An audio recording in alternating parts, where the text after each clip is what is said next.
He thought no one was watching. A maintenance worker, MOP bucket, worn boots, a name badge nobody bothered to read, sitting beside a blind 8-year-old girl at a concert grand piano on the 42nd floor of one of the most powerful corporate towers in the country. His hands, scarred from things he never talked about, moved across the keys like he'd been born to them.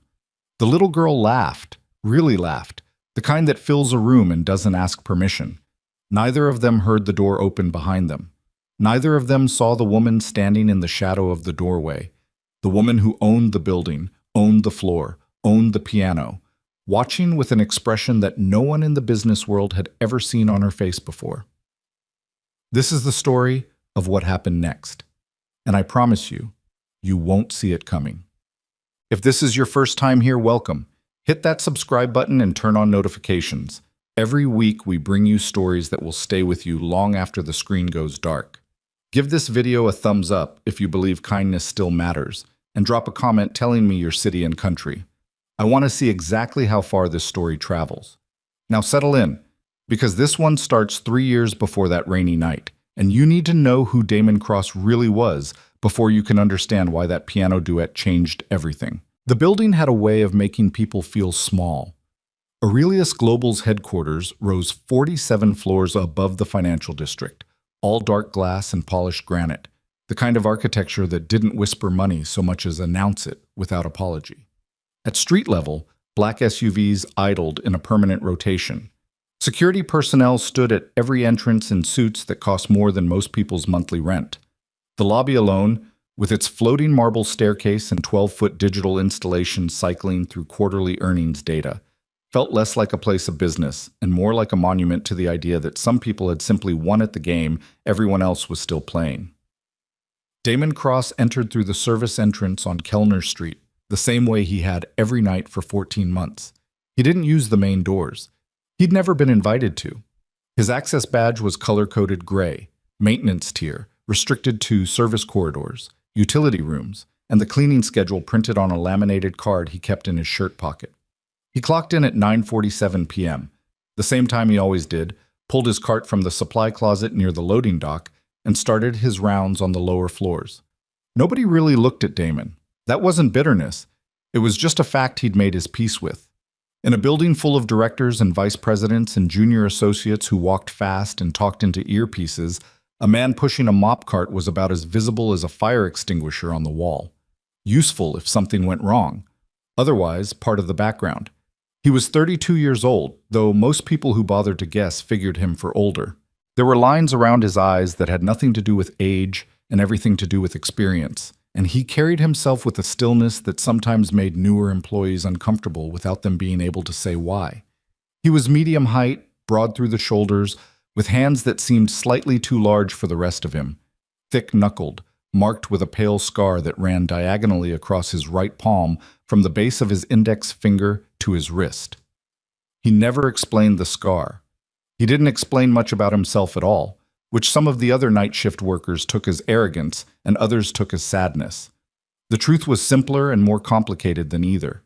Damon Cross had spent 6 years as a Navy SEAL, 2 of them in a specialized rescue and recovery unit that operated in places the official record described only as classified theater.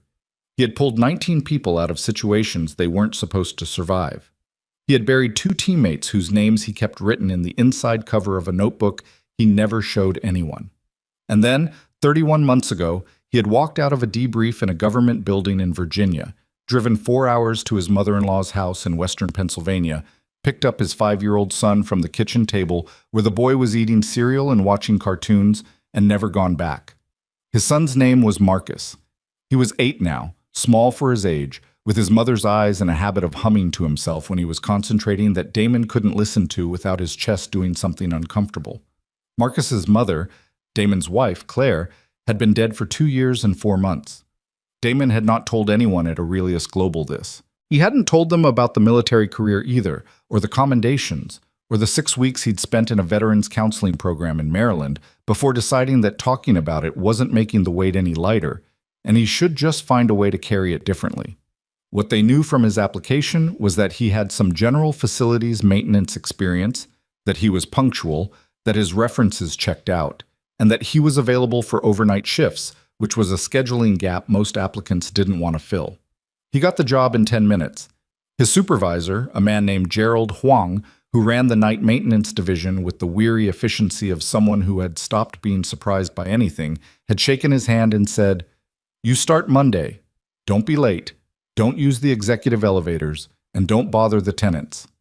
Damon had followed all three instructions without difficulty. The tenants were rarely present after 9 at night, and those who were tended to be the kind of driven, self-contained people who generated their own atmosphere and didn't require acknowledgement from the maintenance staff. He cleaned their offices, emptied their waste bins, and moved on. It was honest work. It paid enough to cover rent on the 2-bedroom apartment in Grover Heights where he and Marcus lived, with a little left over. Marcus went to school.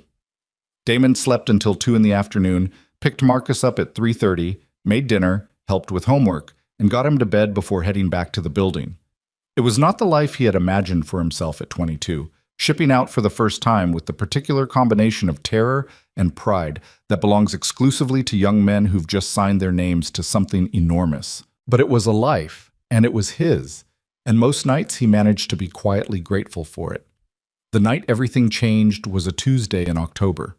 Rain had been hammering the city since late afternoon, the kind of autumn downpour that turned the streets into dark mirrors and drove even the most dedicated late workers toward their cars before 10.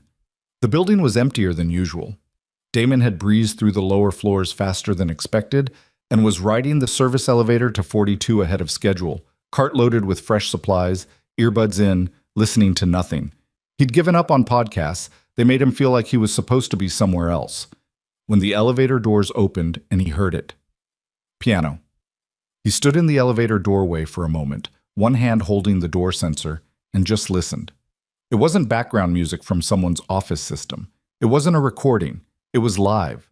Slightly unsteady in places, with a hesitation in the left hand that suggested the player was working something out rather than performing it. And it was coming from the east end of the floor, from behind the double doors that led to the Aurelius Concert Hall. The concert hall was one of those features that said everything you needed to know about what kind of company Aurelius Global considered itself to be.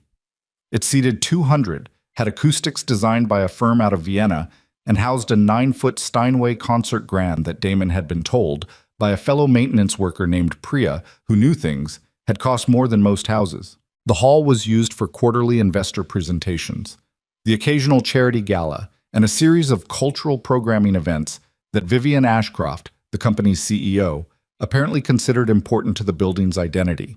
It was cleaned on Monday and Thursday nights, and this was Tuesday, which meant Damon had no scheduled reason to be in there. He pulled out his cart, let the elevator doors close, and stood in the corridor listening. The melody was something he half recognized, not classical exactly, more the kind of piece that sat in the space between classical structure and something more instinctive, built from a simple 5-note motif that kept climbing and then pulling back like it was reaching for something it couldn't quite touch. Whoever was playing it had good instincts. The trouble was, the left hand kept losing the thread in the lower register, landing a half beat behind in a way that broke the emotional momentum every time it happened. He shouldn't have cared about that. He pushed his cart down the corridor, stopped outside the concert hall doors, and stood there longer than he should have. The smart thing was to move on, finish his rounds, keep his head down. Gerald had said, "Don't bother the tenants." A child playing piano in the building's concert hall after 10 at night was not his concern. And getting involved in anything related to the executive floor was exactly the kind of thing a man in his position had no business doing. He pushed the door open anyway. The hall was mostly dark, lit only by the small lamp above the piano's music stand and the ambient glow of the city coming through the floor-to-ceiling windows along the west wall. The rain was visible against the glass in long silver streaks. The Steinway sat on the raised platform at the far end, its lid fully open, and at the bench sat a small girl in a dark blue dress, her feet not quite reaching the pedals, her posture straight and careful in the way of someone who had been taught to sit correctly and was working hard to remember it. She had dark hair pulled back with a clip that had a small white flower on it. Her eyes were open, aimed at the middle distance above the keys, and it took Damon about 3 seconds to understand that she wasn't looking at anything. She was tracking sound. Her head moved slightly with each phrase, the tiny adjustments of someone navigating the world without the shortcut that most people didn't even know they were using. Damon stopped just inside the door, holding the handle. The girl played the phrase again, got to the same spot in the left hand, stopped. Her jaw tightened. She pressed the three-note bass figure again, slowly, separately, trying to lock it in. Then she tried the full phrase and it slipped again, just slightly, the timing gone soft at the seam. "I keep losing it," she said, to the empty room. Damon was quiet for a moment. "You're dropping the third note." The girl didn't startle, which surprised him. She turned her head in his direction with a composure that seemed practiced, the composure of someone who had learned not to be frightened by voices in rooms she couldn't see clearly. "I know," she said. "My finger keeps sliding off." "Which finger?" She held up her left hand without looking at it. "Ring finger." "It's a stretch," Damon said, "that interval, especially at tempo." "Do you play?" He should have said no.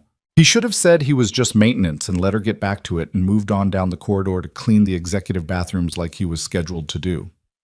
"Used to," he said. She turned back to the keys. "My name is Emma. I'm not supposed to be in here past 9 o'clock. "Mine's Damon."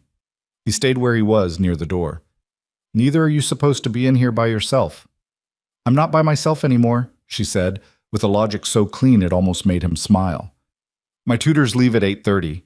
I wait until the security guard on this floor goes for his walk." She paused.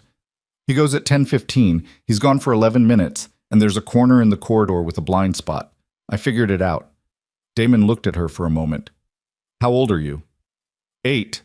She played the three-note bass figure again. "Almost 9. How old are you?" 32. "That's not old," she said, as if she'd been asked to evaluate it. "My mom's 30. She seems older, though." He came a little farther into the room, not all the way to the piano, just enough that he wasn't hovering in the doorway. The rain on the windows was the only other sound. "Play the left-hand part again," he said. "Just the left, slow." She did. He watched her fingers. The ring finger was collapsing inward at the tip instead of staying curved, losing contact with the key surface at the moment of transfer. Basic technique issue, the kind that a good teacher would catch in the first lesson and a mediocre one would let slide for months. "You're collapsing the fingertip," he said. "Curve it more, like you're holding something small in your palm." She adjusted, played the 3 notes. Better. "Now again." She played it 6 times, slowly, each time a little more secure. "Now add the right hand. Psalm tempo." She did. And it held. She stopped and turned toward him with an expression he recognized. Not quite disbelief, more the look of someone recalibrating, like a small recalibration of what was possible. "It worked," she said. "Technique usually does," he said. She turned back to the piano and played the full phrase from the beginning, and this time it moved the way it was supposed to. The right hand carrying the melody up through that yearning climb, the left holding the ground steady underneath it, the whole thing breathing like one thing instead of 2 separate parts fighting for position. She played it through twice without stopping. Then she said, without looking up, "Do you know what comes after?" "After what?" "After the part I just played. The melody goes up, and then I don't know what it wants to do." He was quiet. He did know. He knew exactly where a melody like that wanted to go. He'd spent 3 years in his early 20s studying music theory at a community college before the Navy, back when he'd had a different idea about what his life was going to look like, back when he'd thought he'd maybe teach someday, or compose, or do something with the thing that happened inside him when he sat down at a piano. He hadn't touched one since Claire died. He wasn't entirely sure why, except that it felt like a room in his chest he didn't have the right to enter anymore. He walked to the piano. He sat down on the bench, leaving space, not crowding her, and for a moment he just looked at the keys, the specific white and black geometry of them under the lamp, the way a piano was the same instrument everywhere you went, regardless of everything else. He put his right hand on the keys an octave above where Emma had left off. He played the resolution. 5 notes, a simple descending answer to the climbing question in her phrase, the kind of melodic call and response that had been built into music for as long as people had been making it. He played it once, without flourish, just the notes themselves.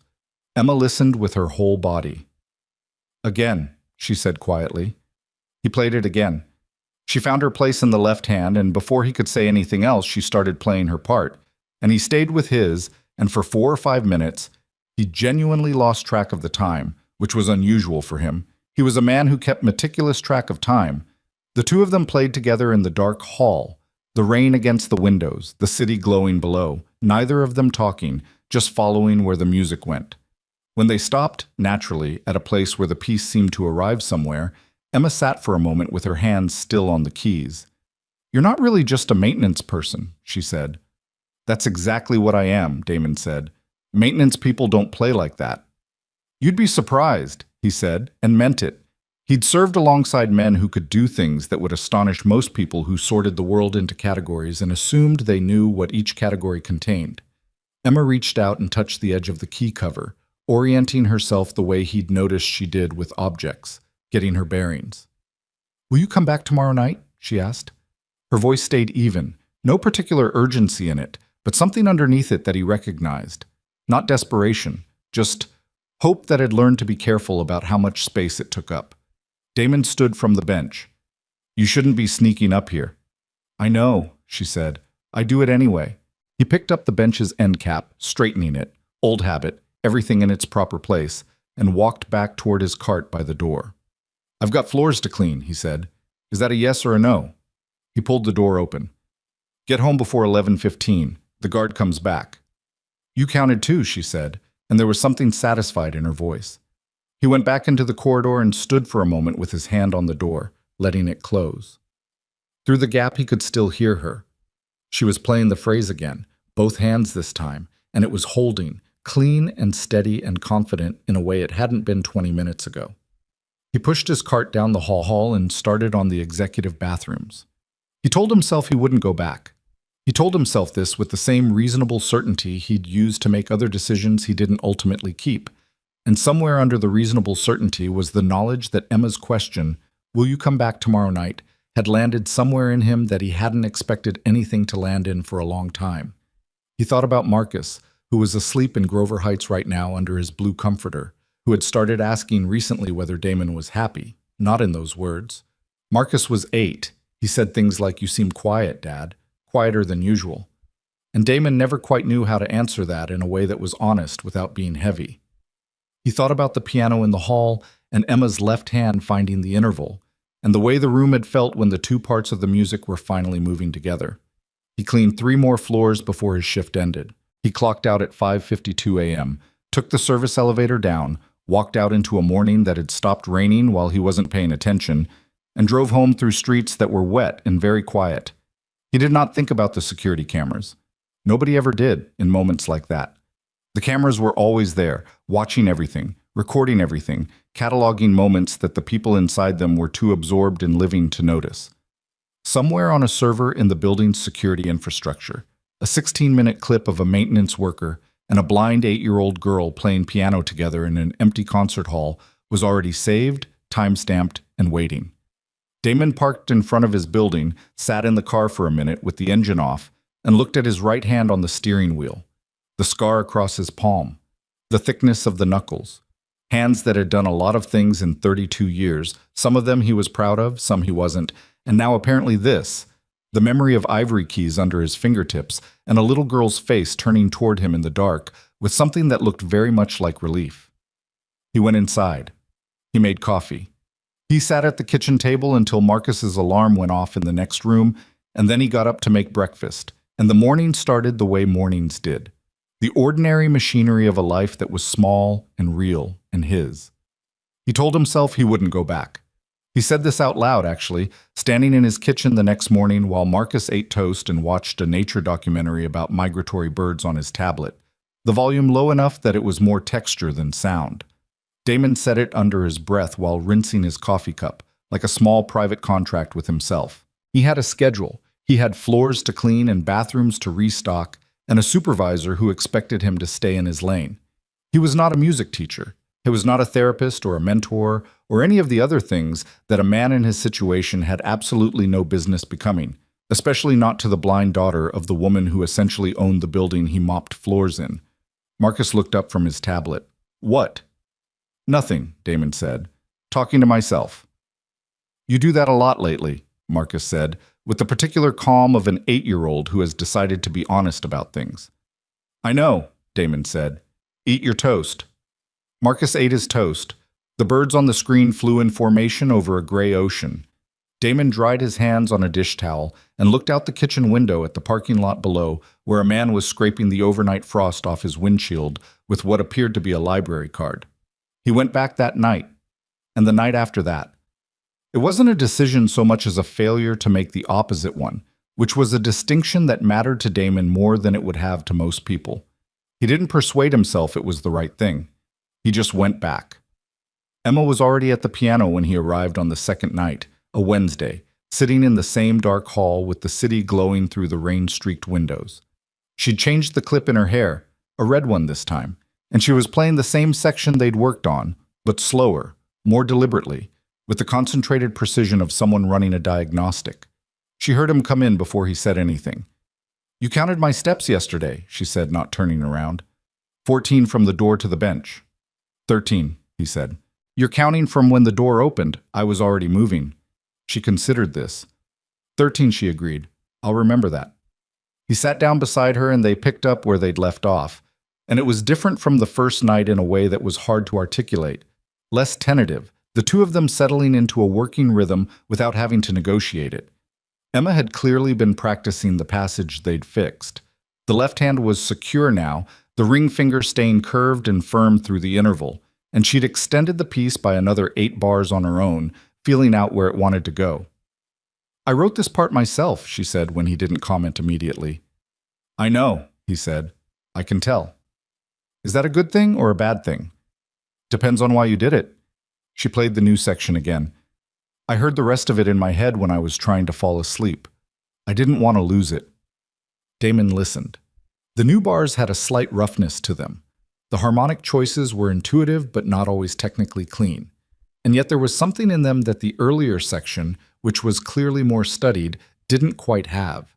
A particular quality of motion, the sense of a phrase discovering itself as it went. Don't over-polish it, he said. She stopped. What? That roughness in the middle, the chord you're not sure about. Don't fix it yet. Play it 100 more times first and see if it still bothers you. Sometimes what feels like a mistake is the only honest thing in the room. Emma was quiet for a moment. Then she played the rough chord deliberately, holding it, listening to how it sat in the hall's acoustics. My tutor would say it's wrong, she said. Your tutor's probably right by the book, Damon said. Play it again. She did. You hear how it pulls, he said. That's tension. That's the piece telling you it hasn't finished saying something yet. You can't get resolution if you don't have tension first. She played it a third time, and something shifted in her face, not quite understanding yet, more the precursor to it, the moment before a thing clicks into place. What Damon didn't say out loud was that he'd forgotten this. He'd genuinely forgotten the specific quality of sitting next to someone while they were learning, not teaching in the formal sense, not running a lesson with a structured objective, but just being in the room while another person's understanding opened up a little more. It had a particular texture. He hadn't felt it in years. By the fourth night, they had a routine. Emma arrived at the hall by 9:45, which was when the security guard on 42, a man named Collins, whom Damon had established a careful, nods-only professional relationship with, took his first walk of the shift. Damon would arrive shortly after, having finished the lower floors, and they'd work until roughly 11 o'clock, at which point he'd send her back toward the private elevator with a reminder about Collins's return schedule that she never needed because she'd already memorized it. She was like that with systems. She absorbed patterns the way most people absorbed surfaces, through repeated contact, processing the information into something she could navigate by. She'd had to learn this, Damon understood, because the world didn't build its systems with her in mind, and she'd had to develop her own map of everything around her, constructed entirely from the information that wasn't visual. He started paying attention to how she moved through space and adjusted how he communicated accordingly without consciously deciding to. He stopped gesturing when he wanted to indicate something on the keys and used positions instead. Third white key from the left, 2 down from the octave mark. He described things in terms of how they felt rather than how they looked. He noticed that she tracked audio with a precision that was almost uncomfortable to observe. The way she'd tilt her head a few degrees and reconstruct an entire room from sound bouncing off walls. "You mapped this hall," he said one evening, about a week in. It wasn't quite a question. "The first time I came," she said, "I walked the perimeter with my hand on the seats. It took 12 minutes. She played a chord, held it. It's 68 feet from the door to the stage. The piano is 9.2 feet from the front edge. How do you know 9.2? I stepped it out. My stride is approximately 18 inches. Damon thought about this. You ever miscalculate? Constantly, she said, without any particular distress. I just recalibrate. He taught her things. Not in a lesson plan way. He didn't have a lesson plan, didn't have any framework for what he was doing beyond the music itself and what it seemed to need on any given night. He talked about dynamics not as volume, but as emotional weather, the difference between a passage that was soft because it was distant and one that was soft because it was close. He showed her how to use the sustain pedal not as a blur switch, but as a breathing tool, the way a singer controls air. He also, without planning to, talked about other things. The talking happened gradually, in the way that conversation tends to happen when two people are focused on a shared task, and the talking is really just the loose thread around the edges of the work. Emma asked questions the way she played piano, directly, without preamble, getting to the point before most people had finished considering whether to approach it. Do you have kids? She asked, on maybe the 5th or 6th night. A son, Marcus. He's 8, same as you. What's he like? Damon thought about how to answer this honestly. Serious, he said. Funnier than he lets on. He worries about things he doesn't tell me about, and then acts like he's fine. He sounds like me, Emma said. A little, Damon admitted. Does he know you play piano? Damon set his hands on his knees away from the keys. No. Emma processed this. She wasn't the kind of person who felt the need to fill silence with follow-up just because she'd received an incomplete answer. She let it sit there, and Damon appreciated that about her more than he could have explained. My mom doesn't know I come here, Emma said. I know. She's very busy. This wasn't said with bitterness, which made it worse somehow. Just a flat statement of fact, the kind that children produce when they've had enough time with the truth to stop fighting it. She has meetings until 11 most nights, sometimes later. Her assistant sends me goodnight texts on her behalf. Damon didn't say anything. She loves me, Emma said, still without bitterness. She just doesn't always know what to do with me. I think I make her nervous. Why? Emma tilted her head slightly, that habit of hers when she was organizing her thoughts. Because she can fix most things. She's very good at fixing things. And she can't fix me. A pause. I don't think I need fixing, but she hasn't figured that out yet. It was the most precise diagnosis of a parent-child dynamic that Damon had heard from an 8-year-old, and it landed with a specificity that made him quiet for a minute. My son thinks I need fixing too, he said. He just doesn't know the word for it. Do you? Need fixing? Yes. He considered it with the same seriousness she'd offered the question. Probably, he said, parts of me. Emma nodded once, as if this confirmed something she'd suspected, and went back to playing. Meanwhile, Damon's days had started to shift in small ways he didn't entirely recognize until they'd already shifted. He found himself stopping at a music supply store on Hargrove Avenue during the week, not to buy anything, just to stand in the sheet music section for 10 minutes, flipping through contemporary piano collections with the focused attention of someone looking for something specific. He bought a book of intermediate exercises and left it on the kitchen counter, and Marcus, who noticed everything, picked it up one afternoon and said, Is this yours? Research, Damon said. Marcus set it down carefully, in exactly the same spot, which meant he was deliberately not making a thing of it. He was good at that. Damon also started sleeping better, which surprised him. Not a lot better. He still woke at 3-something most mornings, that particular hour that belonged to the thoughts you couldn't get to surrender. But the quality of the sleep before 3 was different, less like bracing for impact. He didn't examine this too closely. At the building, his relationship with the 42nd floor had developed a specific texture. He knew which tiles near the concert hall doors tended to squeak and how to route his cart around them. He knew that Collins, the security guard, was punctual to within 2 minutes, and that the man had a coffee routine at 10:15 that never varied. He knew that the ambient sound in the east corridor changed when the HVAC cycled down for its overnight reduction, dropping from a low hum to almost nothing, and that this happened at 10:30 and gave Emma about 8 seconds of warning before she needed to finish any passage she was in the middle of. The other maintenance workers on the night shift, there were 4 of them, covering different zones, noticed something different about Damon without being able to name it.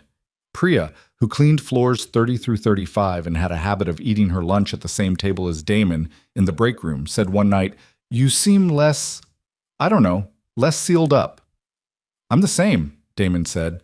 "You're not, but okay." She opened her thermos. "You meet someone?" "No." "Get a dog?" "No." "Huh." She poured her soup. "Well, something." He didn't respond. She didn't push. It was one of the things he liked about Priya. She had good instincts about when a door was open and when it was just ajar, and she respected the difference. What he couldn't have told her, even if he'd wanted to, was that the something was simple and strange and almost embarrassing in how small it was.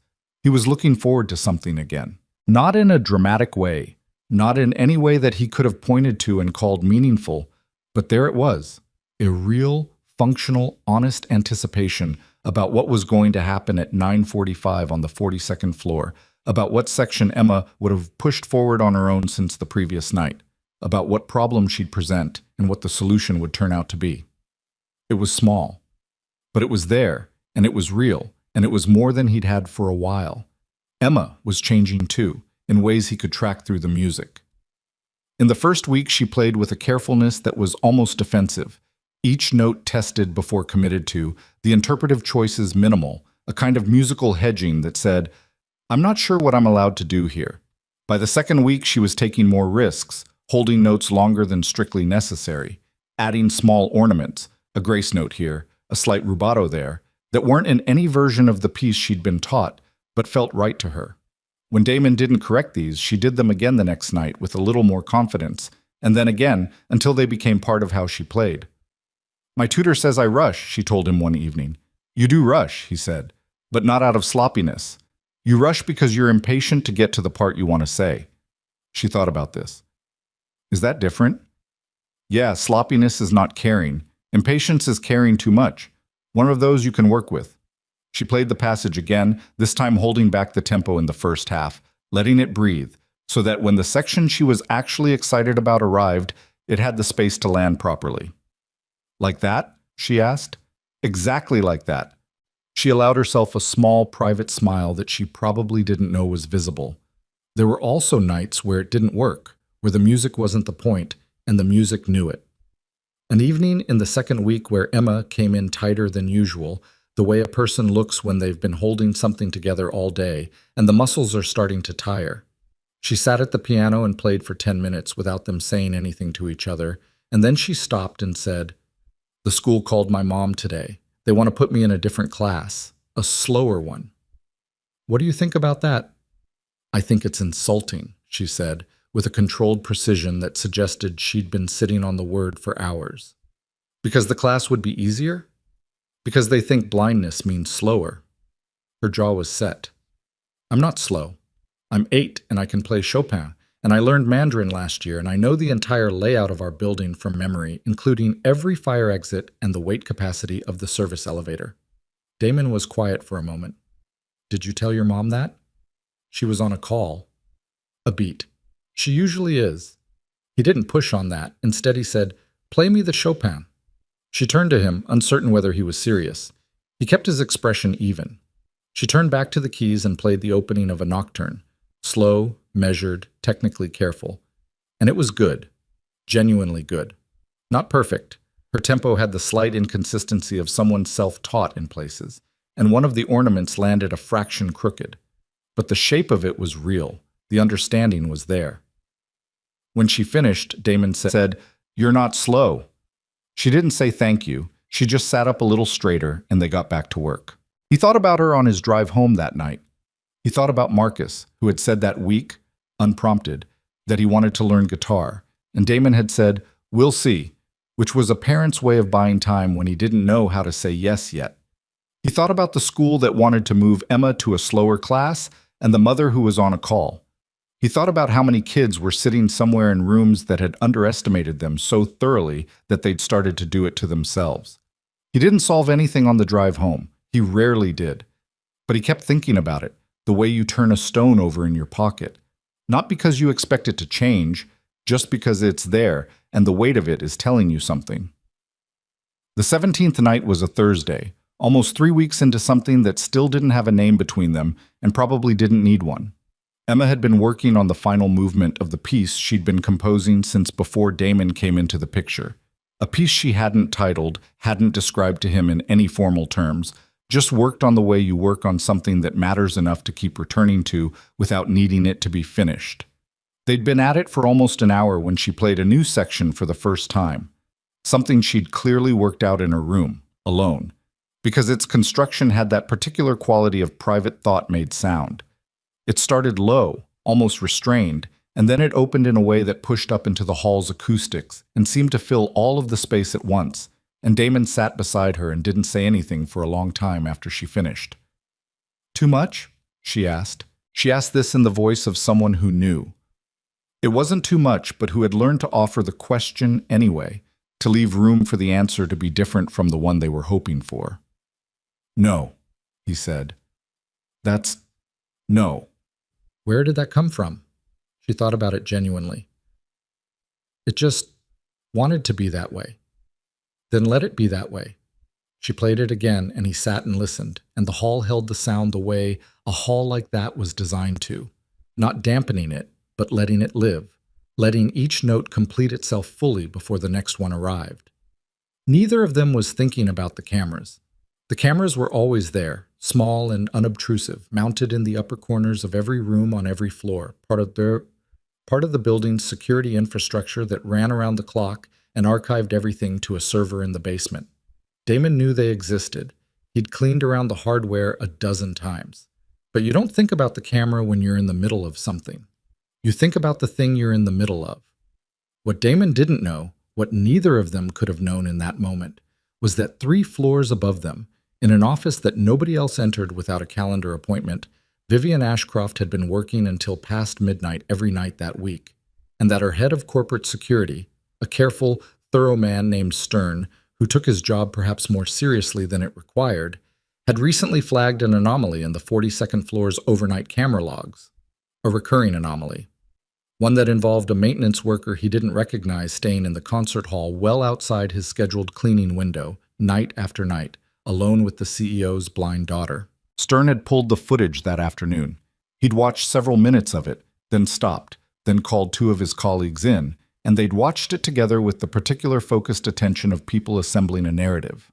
He'd sent Vivian Ashcroft a summary email at 9:31 p.m. At the exact moment Emma played her new section for the first time, filling the hall with a sound that neither she nor Damon had a word for yet, Vivian Ashcroft was 40 feet above them reading Stern's email on her phone. She read it twice. Then she closed her office door, which she almost never did when she was working alone, and sat very still for a moment in the way of someone deciding how to feel about a thing before she let herself feel it. The email had a subject line: Security alert. Unauthorized access, executive floor, concert hall. Ongoing. It had 3 attached video clips. The shortest one was 4 minutes and 12 seconds.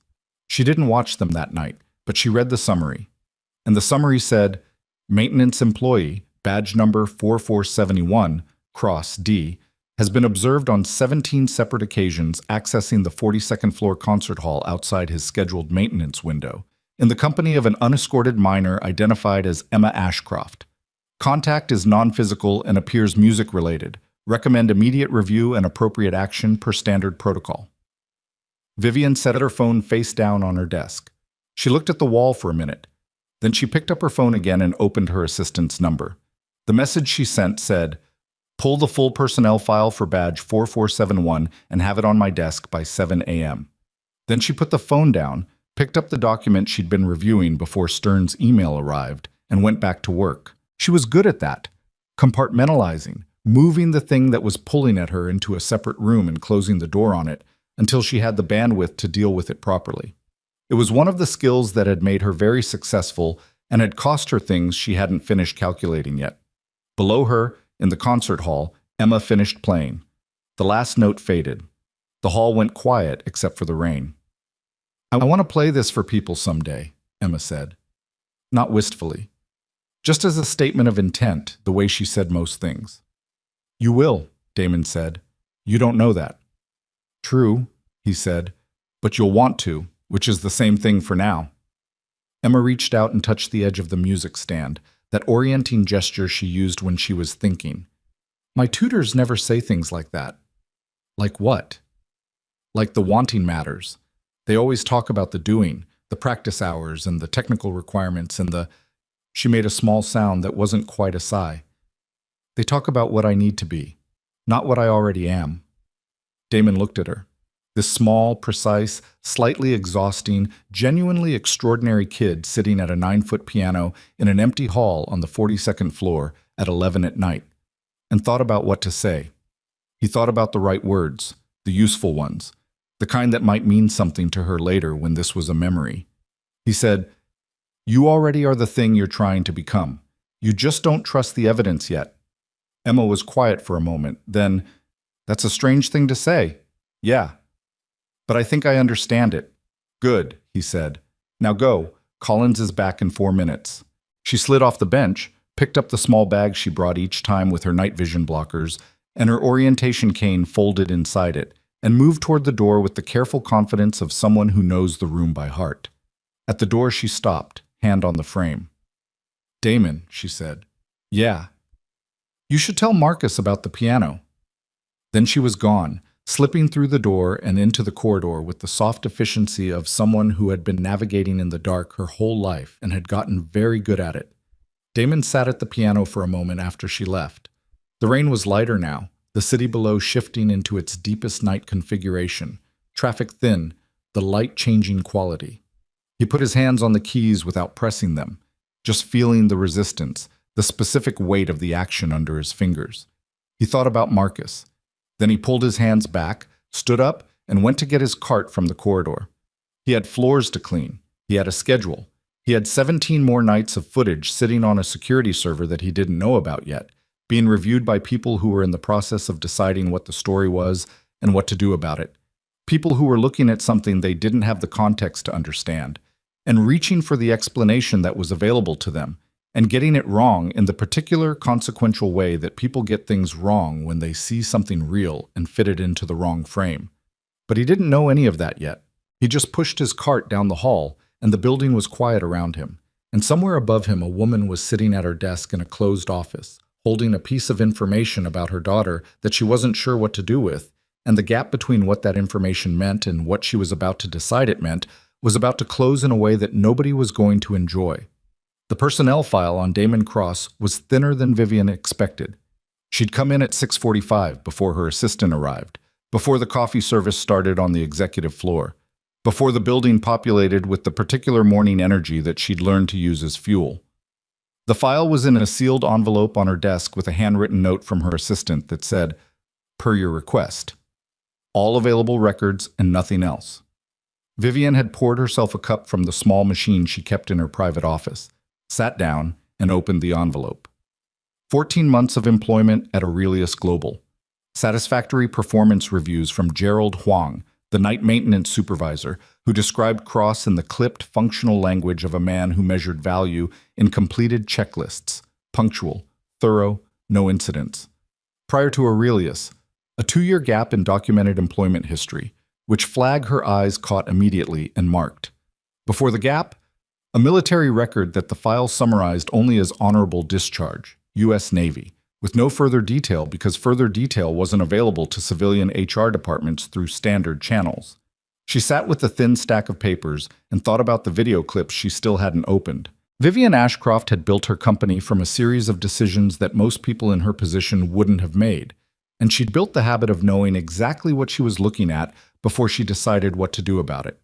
It was one of the few disciplines she considered genuinely useful, and she'd violated it last night by reading Stern's summary without watching the footage, and she'd let herself spend the night making quiet assumptions that she was now, this morning, examining with the colder light of a woman who knew better. She watched the clips. The shortest one was 4 minutes and 12 seconds. She watched it twice. Then she watched the longest one, which was 11 minutes, and ran from a high corner of the concert hall and showed, from that distance and angle, a maintenance worker and a small girl sitting at the Steinway, playing together while rain ran down the floor-to-ceiling windows behind them. The man's posture at the piano wasn't the posture of someone uncomfortable with the instrument. And the girl, Vivian's stomach did something at the sight of Emma at that piano. Emma, with her back straight and her head tilted the way it tilted when she was concentrating. The girl was laughing at something the man had said, a real laugh, the kind that moved her whole body. Vivian couldn't remember the last time she'd heard Emma laugh like that. She tried to place it. She couldn't. She closed the laptop. She sat at her desk for a few minutes, very still, doing the thing she did when she needed to make a decision without the noise of her own reaction getting in the way. Then she picked up her phone and called Stern. He answered on the second ring. "Ms. Ashcroft." "I want him removed today," she said, quietly. "Handle it through HR so there's no scene. I don't want Emma to know until it's done." There was a brief pause on Stern's end. "Understood. Any specific today," she said. "And I want it on record that the concert hall is off limits to maintenance staff except during scheduled cleaning windows." "Yes, ma'am." She hung up. She opened her calendar. She had a 9 o'clock, an 11:30, and a working lunch that was going to run until 3. She pulled up her emails, found the overnight chain from her legal team, and started reading. She didn't let herself think about the laugh. Damon got the call at 2:17 in the afternoon. He was asleep, or trying to be.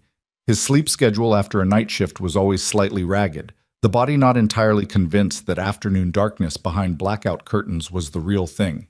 His phone buzzed on the nightstand, and he looked at the number and recognized the Aurelius HR extension and felt something in his chest go careful and still. The conversation was short.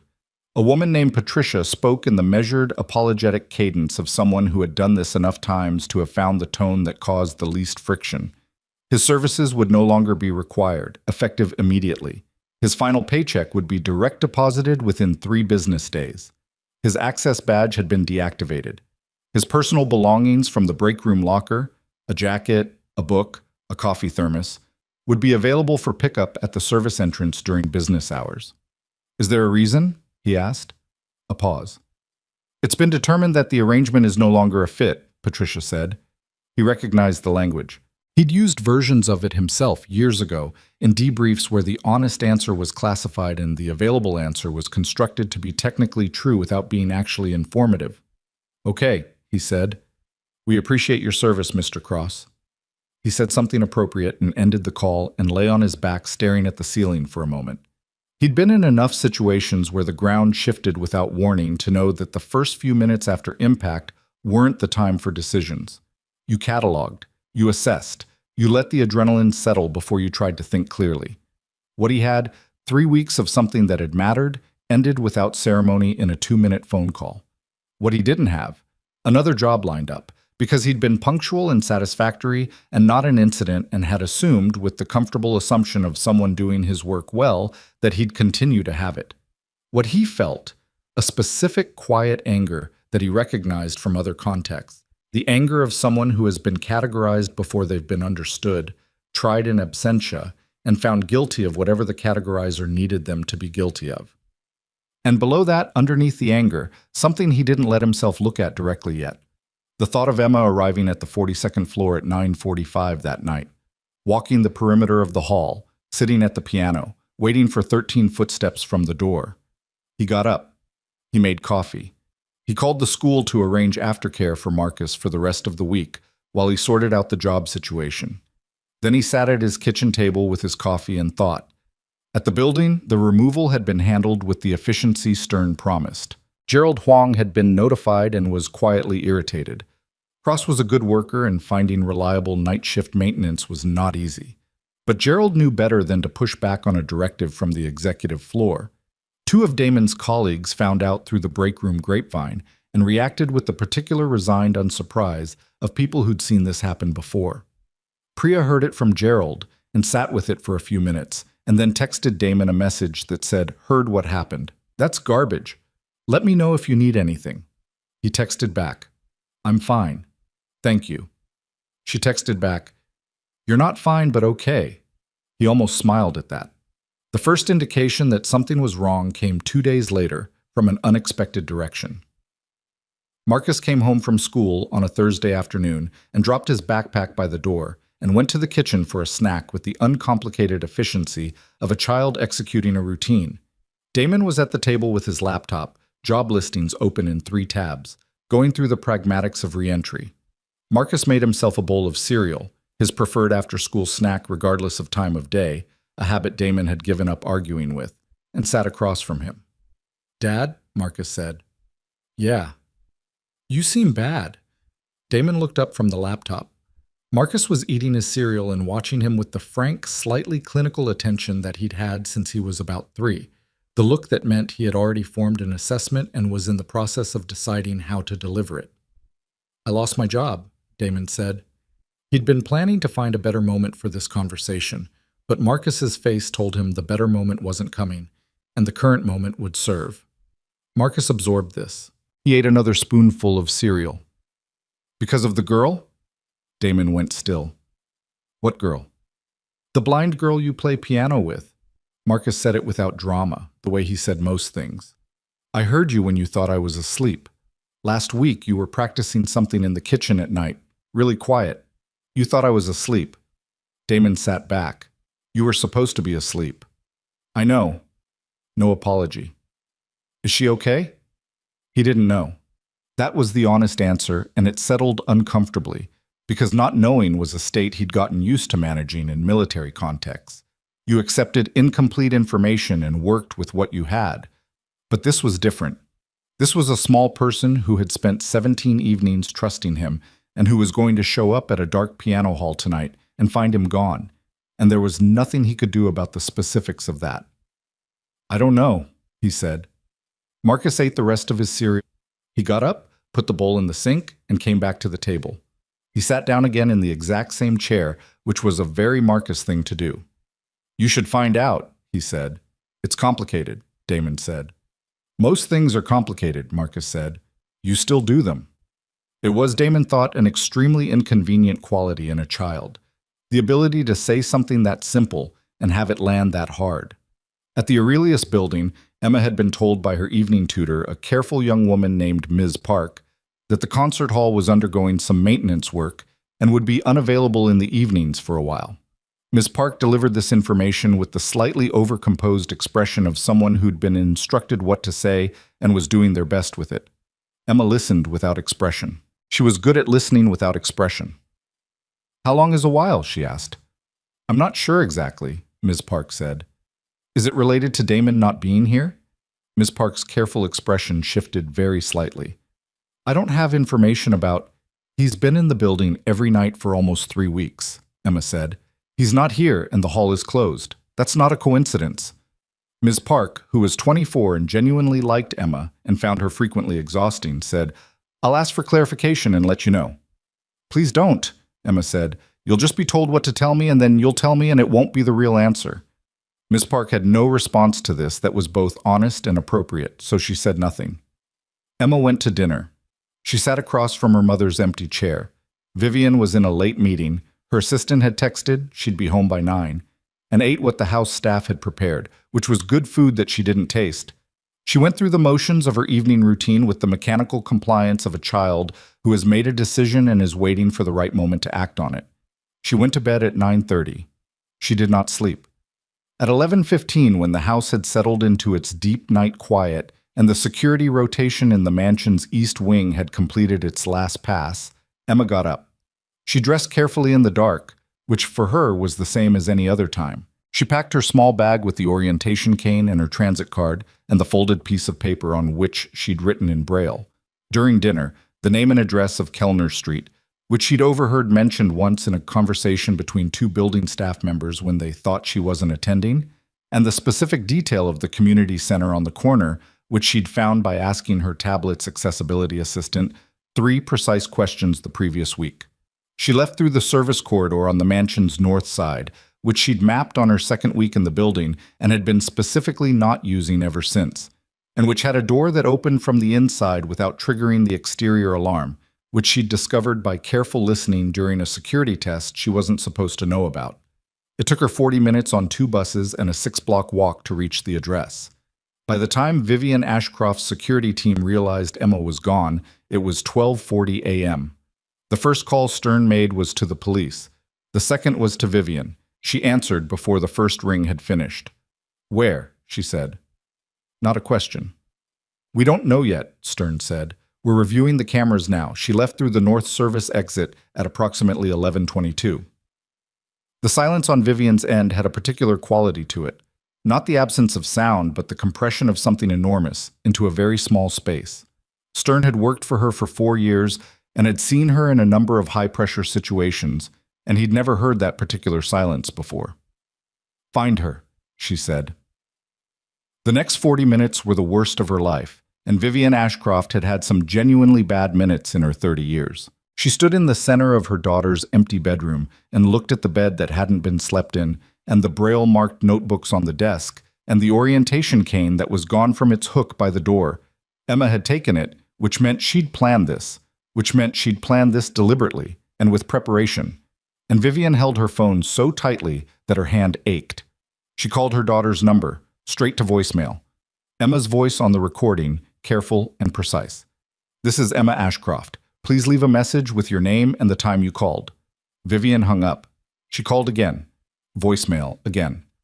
Her security team was in motion. 3 vehicles dispatched. GPS pings attempted on Emma's phone, which had either been turned off or left behind. Vivian didn't know which, and both possibilities were terrible in different ways. The police had 2 units out. Her executive assistant, woken at 1 a.m., was on his phone making calls Vivian had told him to make. His voice from the next room, a low and urgent murmur. Vivian sat on the edge of her daughter's bed. She put her hand on the pillow. It was cold, which meant Emma had been gone for a while before anyone noticed, and the specific detail of that her daughter had been alone in the city for over an hour before anyone knew, did something to Vivian's chest that she would have a hard time describing later to anyone who asked. She was a woman who moved through the world with certainty. She had opinions, and she acted on them, and she was right often enough that the habit had become identity. She had been certain about Stern's security summary. She had been certain about the call to HR. She had been certain that the situation needed to be contained before it became something larger and more complicated, the way she was always certain about things that needed to be managed before they got out of control. She sat on her daughter's cold bed and was not certain about anything. The call came at 1:34 a.m. One of Stern's men, his voice controlled and professionally calm. They'd found her. "Is she—" Vivian started. "She's fine," he said. She's at a community center on Kellner Street, the Cross Center for Kids." A pause that held something the man was trying to decide how to convey. "Ma'am, she's playing piano." The community center was a converted storefront on the corner of Kellner and Marsh, in a neighborhood that wasn't rough exactly, but had the specific texture of a place that had been making do for a long time. The sign above the door was hand-painted. The windows were lit from inside with warm yellow light, and through them, visible from the street, were children. 8 or 10 of them, ranging from what looked like 6 to maybe 13, arranged on folding chairs and a battered couch on the floor. And at the center of the room, at an upright piano that had seen better decades, a small girl in a dark sweater was playing. Vivian's car stopped across the street. She got out before her driver had fully pulled to the curb. She stood on the sidewalk and looked through the window, and her brain did something she was not prepared for, which was to stop generating language entirely. She was a person who thought in words, rapid, efficient, structured words. And for a moment standing on that sidewalk in the cold October air, she had no words at all. Emma was playing, not carefully, not with the hedged precision of a girl performing for a tutor who was grading her. She was playing with her whole body, her shoulders moving with the music, and the piece she was playing was something Vivian didn't recognize, not from the curriculum she'd approved, not from any recital program she'd attended, not from anything she could identify. It was original. The structure of it was unusual, with a roughness in one passage that should have bothered her trained ear and somehow didn't, because what surrounded it was alive in a way that technically perfect playing often wasn't. And beside Emma, sitting on a folding chair rather than the bench was too small for both of them, was the maintenance worker, Cross. He was leaning forward with his forearms on his knees, watching Emma's hands, and the expression on his face was the expression of a person watching something they're not surprised by, but are genuinely moved by anyway. He said something to her that Vivian couldn't hear through the glass. Emma made an adjustment in the higher register, and the phrase she'd been working out clicked into place, and without pausing, she turned her head, rather, in that way she had, toward the man beside her, and he nodded once, and she turned back and kept playing. Around them, the children were listening. One of the younger ones, a boy of about 6 with his chin propped on his fists, was watching Emma with an expression of absolute concentration. An older girl near the back had her eyes closed. Vivian stood on the sidewalk and her throat closed in a way she was not going to examine right now. Later, she would examine it later. But right now her eyes were filling in a way she hadn't anticipated and hadn't prepared for, and she was not a woman who liked to be unprepared. Stern appeared at her elbow. "We can go in, and don't," she said. Her voice came out quieter than she intended. She stood and watched. Emma played the piece through to an ending that arrived without announcement, the melody descending to a resolution that felt earned rather than imposed. The last chord held and released. The children in the room were quiet for a moment, and then the boy with his chin on his fist started clapping, and it spread, and Emma sat with her hands still on the keys and the specific expression of a person who has just given something real of themselves and is feeling the particular vulnerability of that. Damon put his hand briefly on her shoulder, one quick, light touch, and said something. Emma's chin came up. She uncurled from the slight inward curl she'd gone into after finishing, and straightened, and the expression changed from vulnerable to something more like settled. Vivian pushed the door open. The room registered her arrival. The children looked. Stern's 2 men, who had been standing near the window, shifted. Damon Cross looked up from where he was sitting, and his face did something complicated in the space of about a second. Recognition, calculation, a decision made, and then went still. Emma turned her head. "Mom," she said, not scared, not defiant, just Mom.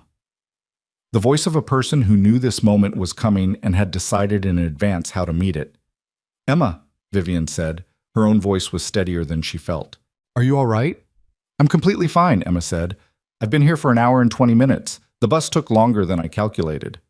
Vivian looked at her daughter, sitting at the old upright piano in the lit-up storefront, wearing the dark sweater she'd put on herself in the dark. Her orientation cane folded neatly against the side of the bench, her posture straight with the specific dignity of an 8-year-old who had decided she was going to be the author of her own evening and felt something in her chest that she didn't have a clean name for. It had anger in it, and fear that was converting to relief, and something else underneath both of those that was older and harder to look at directly. She looked at Damon Cross. He stood up from his folding chair. He was taller than she'd expected, which was a strange thing to notice, and he held himself in a way that was neither defensive nor aggressive, simply present, squared, and still, with the economy of movement that she associated with people who had spent time in environments where unnecessary motion was a liability. "Mr. Cross," she said. "Ms. Ashcroft," he said. "Mom." Emma's voice was controlled, but there was something firm underneath it. "He didn't bring me here. I came by myself. You can ask Stern. It's on the cameras." "I know," Vivian said. "I know you came by yourself." "Then whatever you're thinking right now, you need to adjust it." The room had gone quiet. The children were watching with the uncomplicated attention of kids who have no investment in performing indifference. The older girl near the back had opened her eyes. Vivian looked at Emma. She looked at the room, the folding chairs, the old piano, the hand-painted sign she'd noticed above the door that said, in plain block letters, Kellner Community Music Project. She looked at the boy with his chin on his fists, who was still watching Emma with that expression of focused wonder. She said to Damon, "This is yours?" "I volunteer here twice a week," he said. "It's not mine. It belongs to the neighborhood." "How long?" 8 months. She absorbed this. "With your own time?" "Yes." She looked at the children again. A girl of maybe 10 in the corner was holding a violin case on her lap with both hands, waiting to see what happened next. A small boy near the window had nodded off against the wall, which was either a commentary on the adult conversation or simply evidence of a child who'd had a long day. "Emma," Vivian said, more quietly, "how did you know to come here?" He mentioned it once, Emma said, that he worked with kids in a community center. He didn't give me the address. I found it myself. A beat. I needed to find him. Vivian turned to look at her daughter fully. Emma was facing her. Not quite facing her, because Emma's facing was always slightly approximate, oriented by sound and air movement rather than visual axis, with an expression that Vivian knew and had not always known how to respond to. It was the expression Emma wore when she had decided something and was waiting for the adult in the room to catch up. Why? Vivian asked. Because they took him away, Emma said, and nobody explained it to me, and nobody asked me what I thought about it, and nobody asked me whether he was someone who mattered, or whether the time we spent together was real, or whether it was important. Her voice was even. She'd clearly been organizing this for 2 days. They just made a decision about my life and expected me to adjust to it. And I'm 8, so I understand why people do that. But I needed him to know that it wasn't nothing. What we did wasn't nothing. The room was very quiet. Vivian stood in the middle of the storefront and looked at her daughter and felt the specific gravity of being seen clearly by a person who loves you and has run out of patience with the version of you that isn't looking back. She had built a company. She had sat across negotiating tables from people twice her age and held her position. She had made decisions with consequences that rippled outward in ways she tracked and managed. She was not a person who was easily disassembled. Emma was 8 years old and had just taken her apart with about 60 words delivered in an even voice from a piano bench in a converted storefront in a neighborhood Vivian hadn't been to before tonight. She turned to Damon Cross. He was still standing in the same position, the same stillness. He was watching Vivian with the expression of someone who is trying to accurately assess a situation without reading into it, which was a discipline she recognized because it was one of her own. I owe you an explanation, she said. You don't, he said. You made a call. I understand why. You understand wrong, she said, which surprised her as it came out, because it was the honest thing rather than the managed thing. I watched the footage, and I made a decision based on what I was afraid of rather than what I actually saw. She stopped. That's not something I do, usually. Damon looked at her for a moment. You were protecting your daughter. I was protecting myself from uncertainty, she said. It came out as protecting my daughter. There's a difference. A silence. One of the children shifted on the couch. The boy near the window slept on undisturbed. Emma said, from the piano bench, Are you two going to keep doing that, or can we go home? I'm actually quite tired. Something happened to Vivian's face that she would have described, if pressed, as the involuntary kind. The kind that happens before the editing mechanism catches it. It was almost a smile, but it ached in a way smiles usually didn't. Yeah, she said. We can go home. She looked at Damon. I'd like to continue this conversation, she said, in a more appropriate setting. Okay, he said. Not tonight, she said. Tonight I need to take my daughter home and… She stopped. Tonight I need to be her mother. That sounds right, he said. Emma slid off the bench and picked up her cane and came toward Vivian's voice with the straight, unhurried confidence of someone who knows where they're going. She stopped beside Vivian and reached out and took her mother's hand, which she rarely did anymore. She'd been working on navigating without physical anchoring, had been practicing independence as a kind of discipline, and Vivian held on to it with a grip that was tighter than she intended. She looked back once, from the doorway, at Damon Cross standing in the warm light of the community center, with the folding chairs and the old piano and the sleeping child against the wall. He gave her a small nod. She returned it. Then she walked her daughter out into the cold street and helped her into the car and sat beside her with their hands still connected. And the car moved through the quiet dark of the city, and neither of them said anything for several blocks. Then Emma said quietly, She needed to hear it. Who? You. You needed to hear what I said. Quiet. You didn't see him, Emma said. Not really. You saw the badge and the cart, and you decided. She turned her head toward her mother with that sideways precision. I can't see anyone, Mom, and I saw him the first night. Vivian looked out the window at the city passing. Her reflection in the glass looked tired and younger than she expected, both at the same time. I know, she said. I know you know, Emma said. That's what I mean.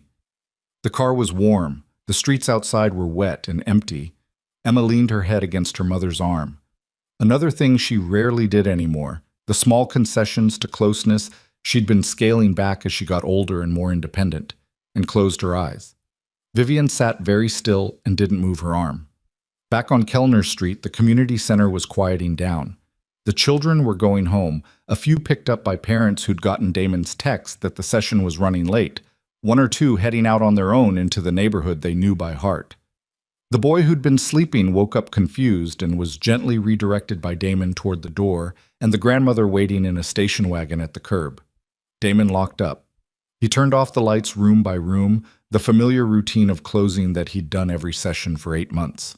He put the folding chairs back against the wall and straightened the music on top of the upright, sheet music that several of the kids had been working from, marked up with their own notations, the page corners soft from handling.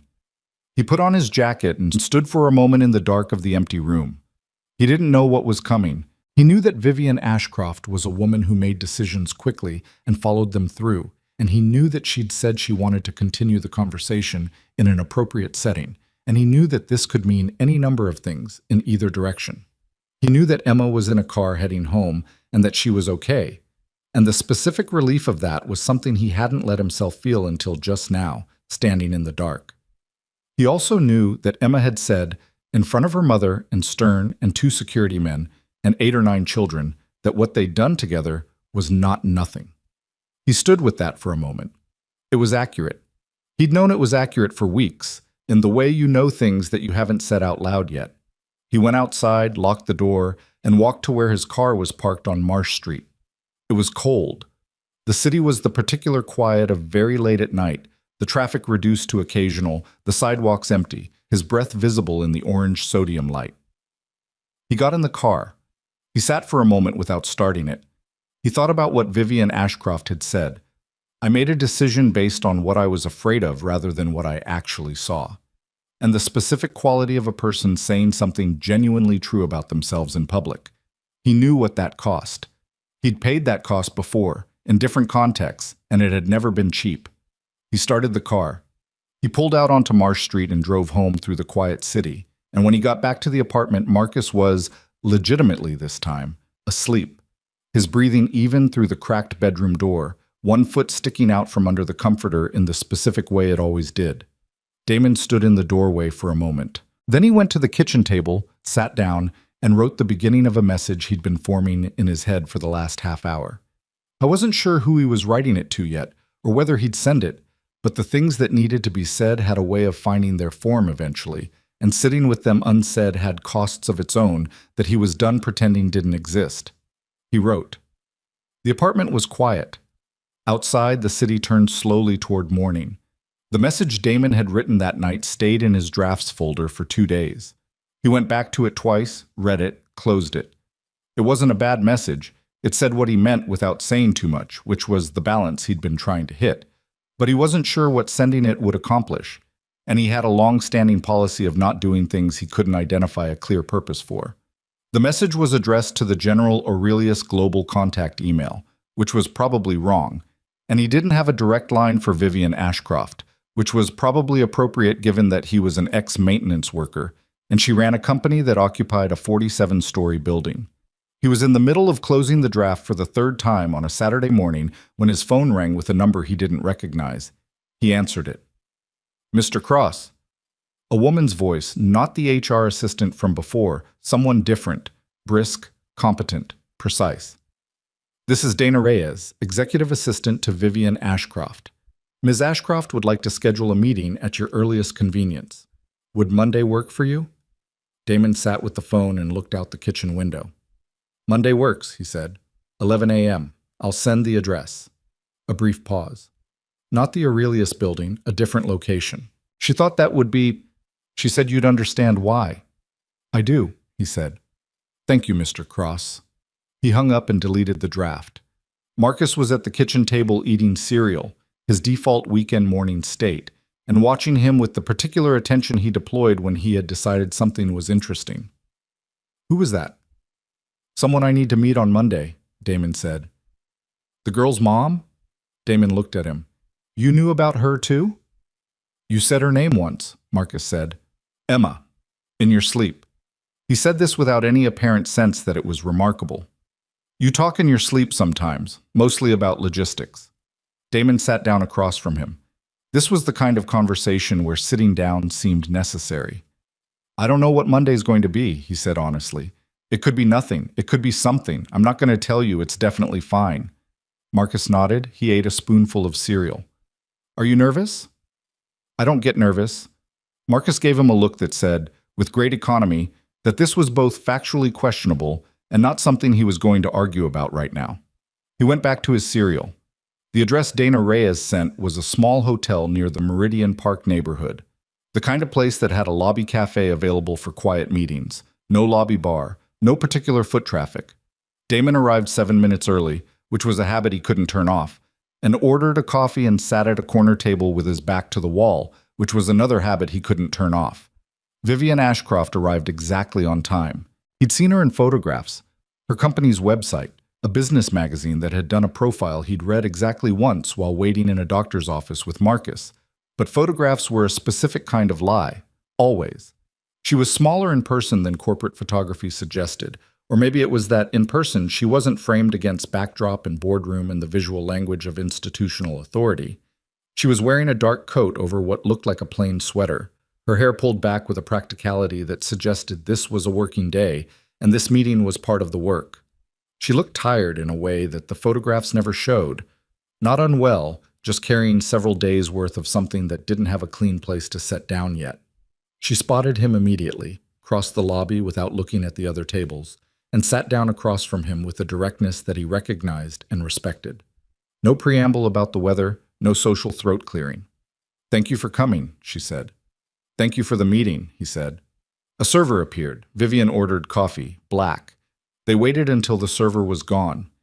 I had your military record pulled, she said. The real one. I have contacts with appropriate clearances. She held his eyes. I want you to know that before anything else, because you deserve to know how I came to understand what I understand. Damon was quiet, waiting. 6 commendations, she said, 19 confirmed rescues in classified theater. 2 deployments that the public record doesn't acknowledge exist. She paused.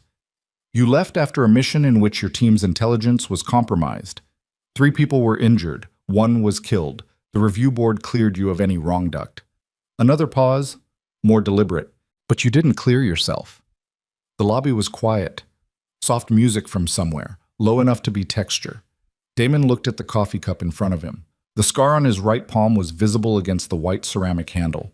He'd had this conversation once before, with a counselor in the Maryland program, and he'd found a way through it that involved answering accurately without opening anything that couldn't be closed again afterward.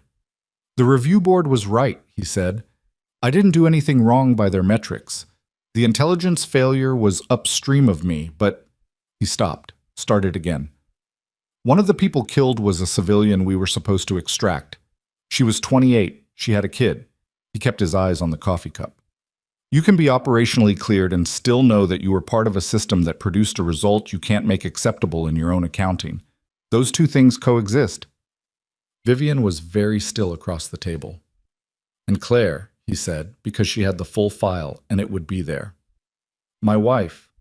She died 8 months after I came back. Aneurysm.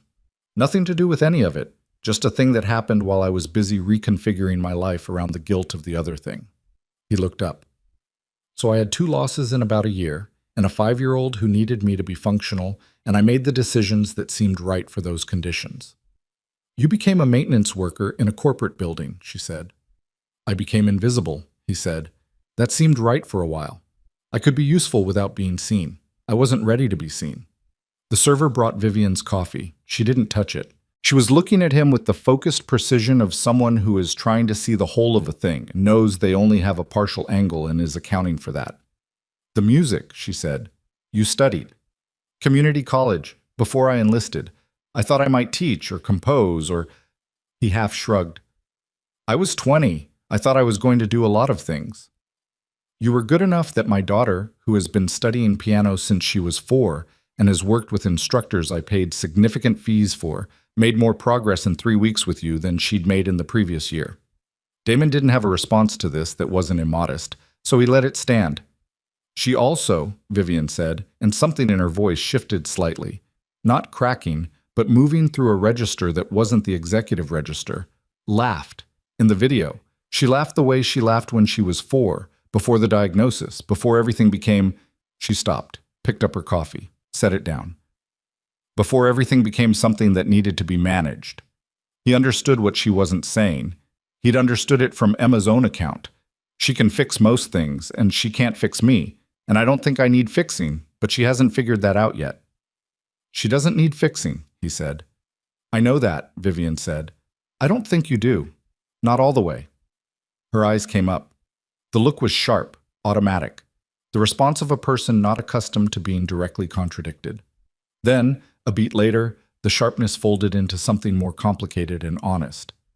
Probably not all the way, she said. No. She's mapped the building to the centimeter, Damon said. She can tell the difference between two people's footsteps after hearing them once. She learned Mandarin at 7.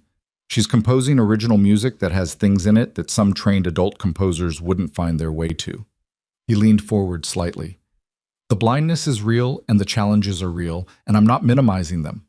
But you're spending so much energy trying to give her what she can't have that you're not seeing what she's doing with what she's got. Vivian looked at him for a long moment. Emma said something similar, she said. About 2 hours after I brought her home. She was very calm about it. That's somehow worse than if she'd been angry. She's not angry at you, Damon said. How do you know? Because she talks about you the way people talk about someone they're not angry at. She says you're busy, and that you love her, and that you haven't figured something out yet. No anger in it, just, he searched for the word, patience. She's being patient with you. Something moved across Vivian's face that she was only partially successful at containing. She looked away briefly, at the lobby's middle distance, and when she looked back, she'd rebuilt whatever she'd let slip, but not completely. I fired you, she said, based on a security summary I read on my phone at 9 at night before I watched a single minute of the footage. You did. I let my head of security characterize a maintenance worker spending unsanctioned time with my blind daughter as a potential manipulation scheme, and I responded to that framing without examining whether it fit anything I actually knew. It was a reasonable response to the information you had, he said. It wasn't, she said flatly. I had access to the footage. I chose not to watch it before acting. That's not reasonable. That's me knowing that the footage might complicate a decision I'd already made. The honesty of this was notable enough that Damon didn't try to soften it for her. She wasn't asking for softening. The executives who went to Stern with this, she said. I want you to know that 2 of them came to me the following week and presented it as a protective measure. They used that word. Protective. Her voice was precise and cold in the way of someone who has spent a week getting angrier at something and has now arrived at the place where anger becomes decision. Harlan Briggs, who heads corporate security strategy, called it a vulnerability management issue. He used the phrase image liability. She looked at Damon. My daughter was not an image liability. She was a child who found the one person in a 47-story building who sat with her like she was worth sitting with. Damon said nothing. They're gone, she said. Briggs and the 2 who escalated to him. I made that decision 4 days ago. She said it without triumph, just as a fact, the way you state facts that were necessary and unpleasant. I want to be clear that I'm not telling you this as a gesture toward feeling better about what I did. I'm telling you because you should know the people who characterized you that way are no longer making decisions in that building. Okay, he said. She reached into her coat and placed an envelope on the table between them. Full severance for 14 months plus the 3 weeks of additional value you provided, which I'm calculating separately. She slid it toward him. I know money doesn't... I'm not trying to... She stopped and started again. I'm aware this isn't the part that matters. I'm giving it to you because it's fair, not because I think it resolves anything. He looked at the envelope. He didn't pick it up. What's the part that matters? She held his eyes. I'd like to offer you a different position, something I've been thinking about for the past week. She set both hands flat on the table, a gesture he was starting to recognize as her way of grounding herself before saying something she wasn't sure how to say. I want to create a formal program, music and life skills, specifically designed for visually impaired children and children from military families. I want it to have resources behind it, real resources, a proper facility, staff, equipment. I want it attached to the Ashcroft Foundation, which means it outlasts any individual decision I make. She paused. I want you to design it and run it. Damon sat with this. The lobby moved quietly around them. A couple checked in at the front desk. The music continued, low and unidentifiable. I'm a maintenance worker, he said. You're a Navy SEAL with a music education background who has been running a volunteer program for disadvantaged kids for 8 months on his own time with no funding, she said. I'm offering you funding. I don't have a teaching credential. I have lawyers who can help with the certification process, and I have a board that will support an exception framework for qualified practitioners. You are a qualified practitioner. A beat. Also, my daughter learned more from you in 3 weeks than she did in the previous year of credentialed instruction. I'd like to not make the credential the point here. He looked at his coffee cup, the scar across his palm. He thought about the Kellner Community Center, the folding chairs and the old upright, and the boy with his chin on his fists watching Emma play with that expression of pure, undefended attention. The Kellner program, he said. The kids I work with there. Absorbed into the new structure, same participants, better resources. They're my first priority. Before any expansion, before anything else, those kids are already in something that's working, and I won't disrupt it. Agreed, she said without hesitation. Non-negotiable from your end, I accept that. And I make the program decisions, curriculum, staff hiring, participant selection. You fund it and you leave the design to me. I'll want quarterly reports and transparent accounting. That's fair. And I'll want to be involved, not as a director. I don't have the time and it's not my expertise, but as a participant, someone who understands what's being built. She paused. Emma is going to be in this program. I'd like to understand it from the inside. That's a very different thing from running it at arm's length, Damon said. I know, she said. I'm aware that I've been running most of Emma's life at arm's length, and I'd like to correct that. He was quiet for a moment. He had a number of things he could have said, and he chose the one that seemed most useful. She'll push back on you. I expect that. She's not going to soften it to protect your feelings. I know, she's never done that. Something moved in Vivian's expression that was not quite a smile and was not quite grief, and was somewhere in the territory between them. It's one of the things I should have been paying better attention to. The fact that she doesn't soften things, that's not a problem. That's who she is. Damon looked at her for a moment. This woman across the table who had the specific exhaustion of someone who had been getting something wrong, and had just recently, and at some cost, understood how it was wrong. He recognized that kind of tired. He'd seen it in his own mirror enough times. There's something else, she said. She reached back into her coat and pulled out a folded document, printed, not a screen, which was a deliberate choice he registered, and placed it on the table beside the envelope. I'd like to make a public statement to the company and, if you're willing, through a press release that our communications team has drafted. I want to acknowledge what happened, not in corporate language, not in a way that manages the story. Actually acknowledge it. She met his eyes. I embarrassed you in front of your colleagues, and I ended your employment based on a misreading that I made because I wasn't paying attention to my own child.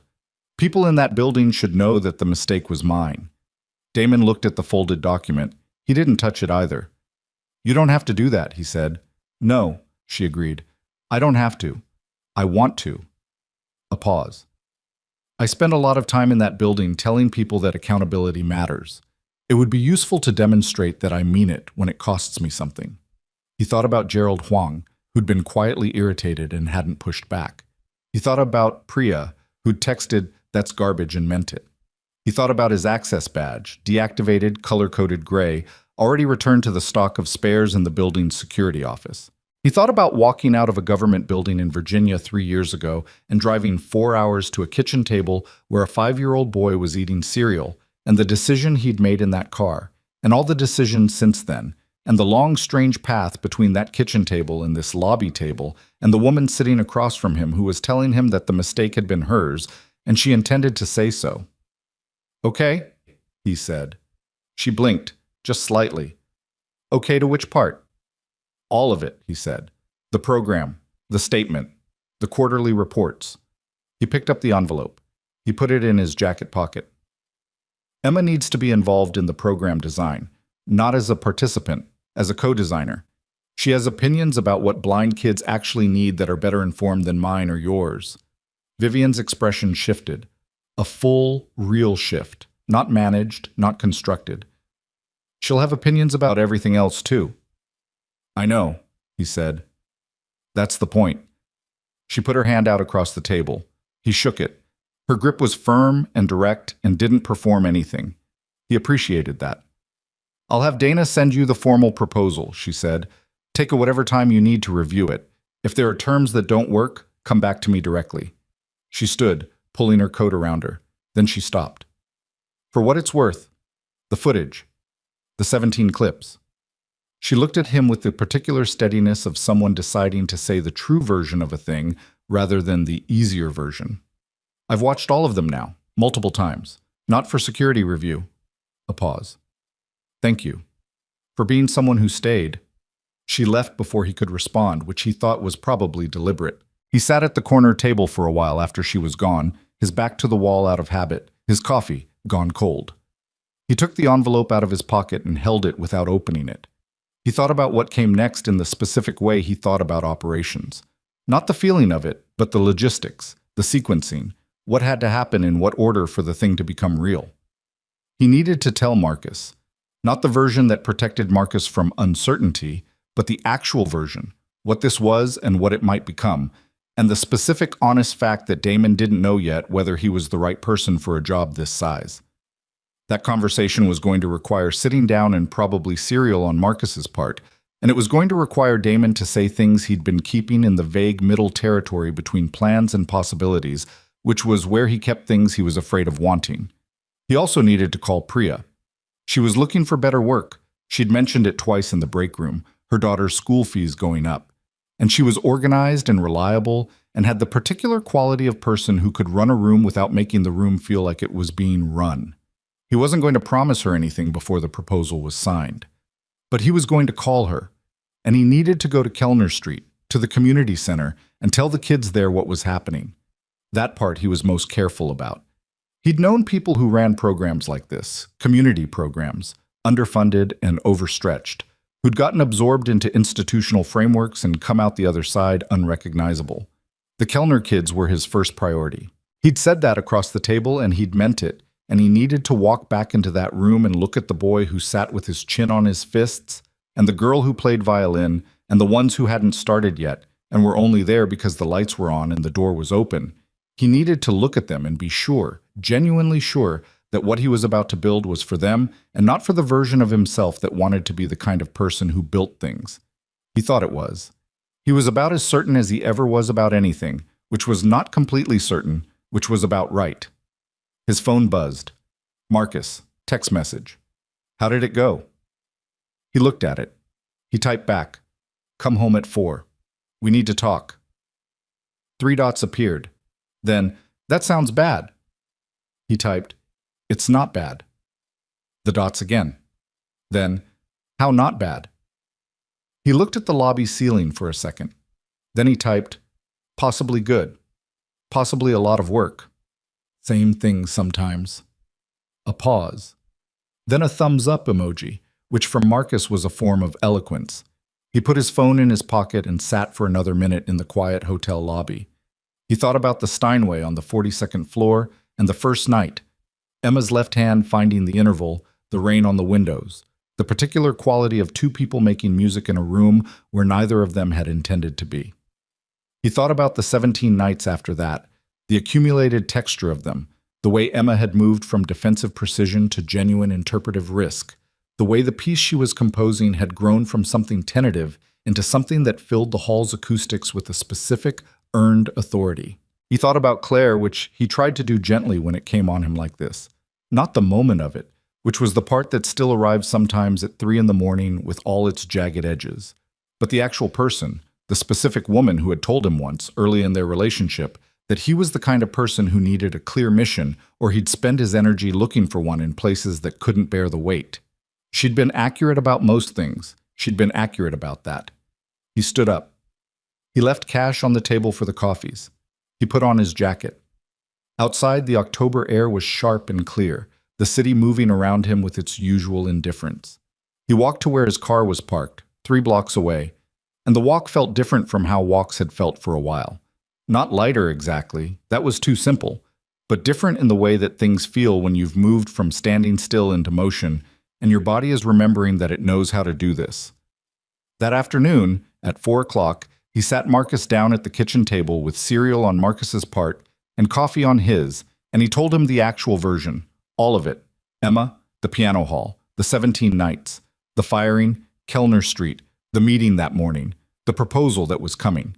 He told it in order, without managing it, and Marcus listened with the particular focused attention he always brought to things that mattered. When Damon finished, Marcus was quiet for a moment. He ate the last of his cereal. He set the bowl to the side with the same care he always gave to that gesture. "The blind girl," he said. "Emma." "Yes." "She's the one who came to find you at Kellner." "Yes." "By herself." "At night." "Yes." Marcus absorbed this. "She's 8, he said. "Same age as you," Damon said. Marcus looked at him with an expression that was hard to read, complicated in the way that children get complicated when they're processing something real and don't have a shortcut for it. "She must have been really scared," he said. "I don't think she was," Damon said. "I think she was very sure about what she needed to do, and she went and did it." "Huh." Marcus turned this over. "Is she nice?" "She's honest," Damon said. "Which is better." Marcus nodded, apparently finding this satisfactory. "Are you going to take the job?" "I'm thinking about it." "Dad." "I'm seriously thinking about it." "Dad," Marcus said again, in the voice he used when he thought Damon was performing uncertainty he didn't actually feel. He'd developed this voice somewhere around age 6, and it had gotten more accurate every year. Damon drank his coffee. He looked at his son across the kitchen table. This small, serious, inconveniently perceptive kid who had been carrying half the weight of their particular life, with a steadiness that Damon had tried not to take for granted, and probably had sometimes taken for granted. "Yes," he said. "I'm going to take it." Marcus nodded once, in exactly the way he nodded when something confirmed what he already knew. He pulled his bowl back toward him and picked up his spoon. "Good," he said. "You needed a mission." Damon looked at him. The specific ache of that, the accuracy of it, coming from this particular source. He put his coffee cup down. He looked at the table for a second. "Yeah," he said. "I did." Marcus was already on the last spoonful, the documentary watcher and cereal eater and quiet observer who had been holding his own corner of things with more grace than most adults managed. He finished, put the spoon down, and pushed back from the table.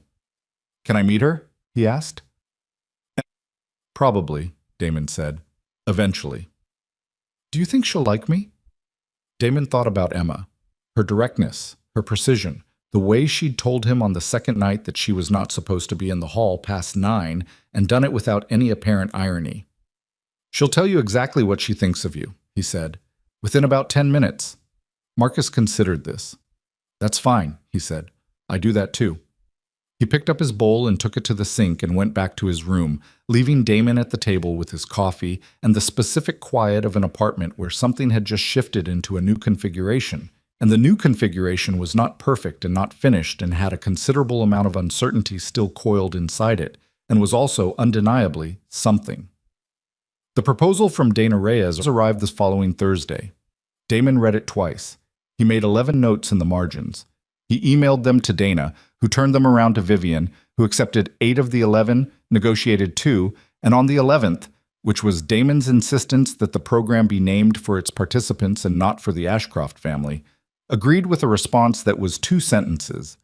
"You're right. Name it what it should be named."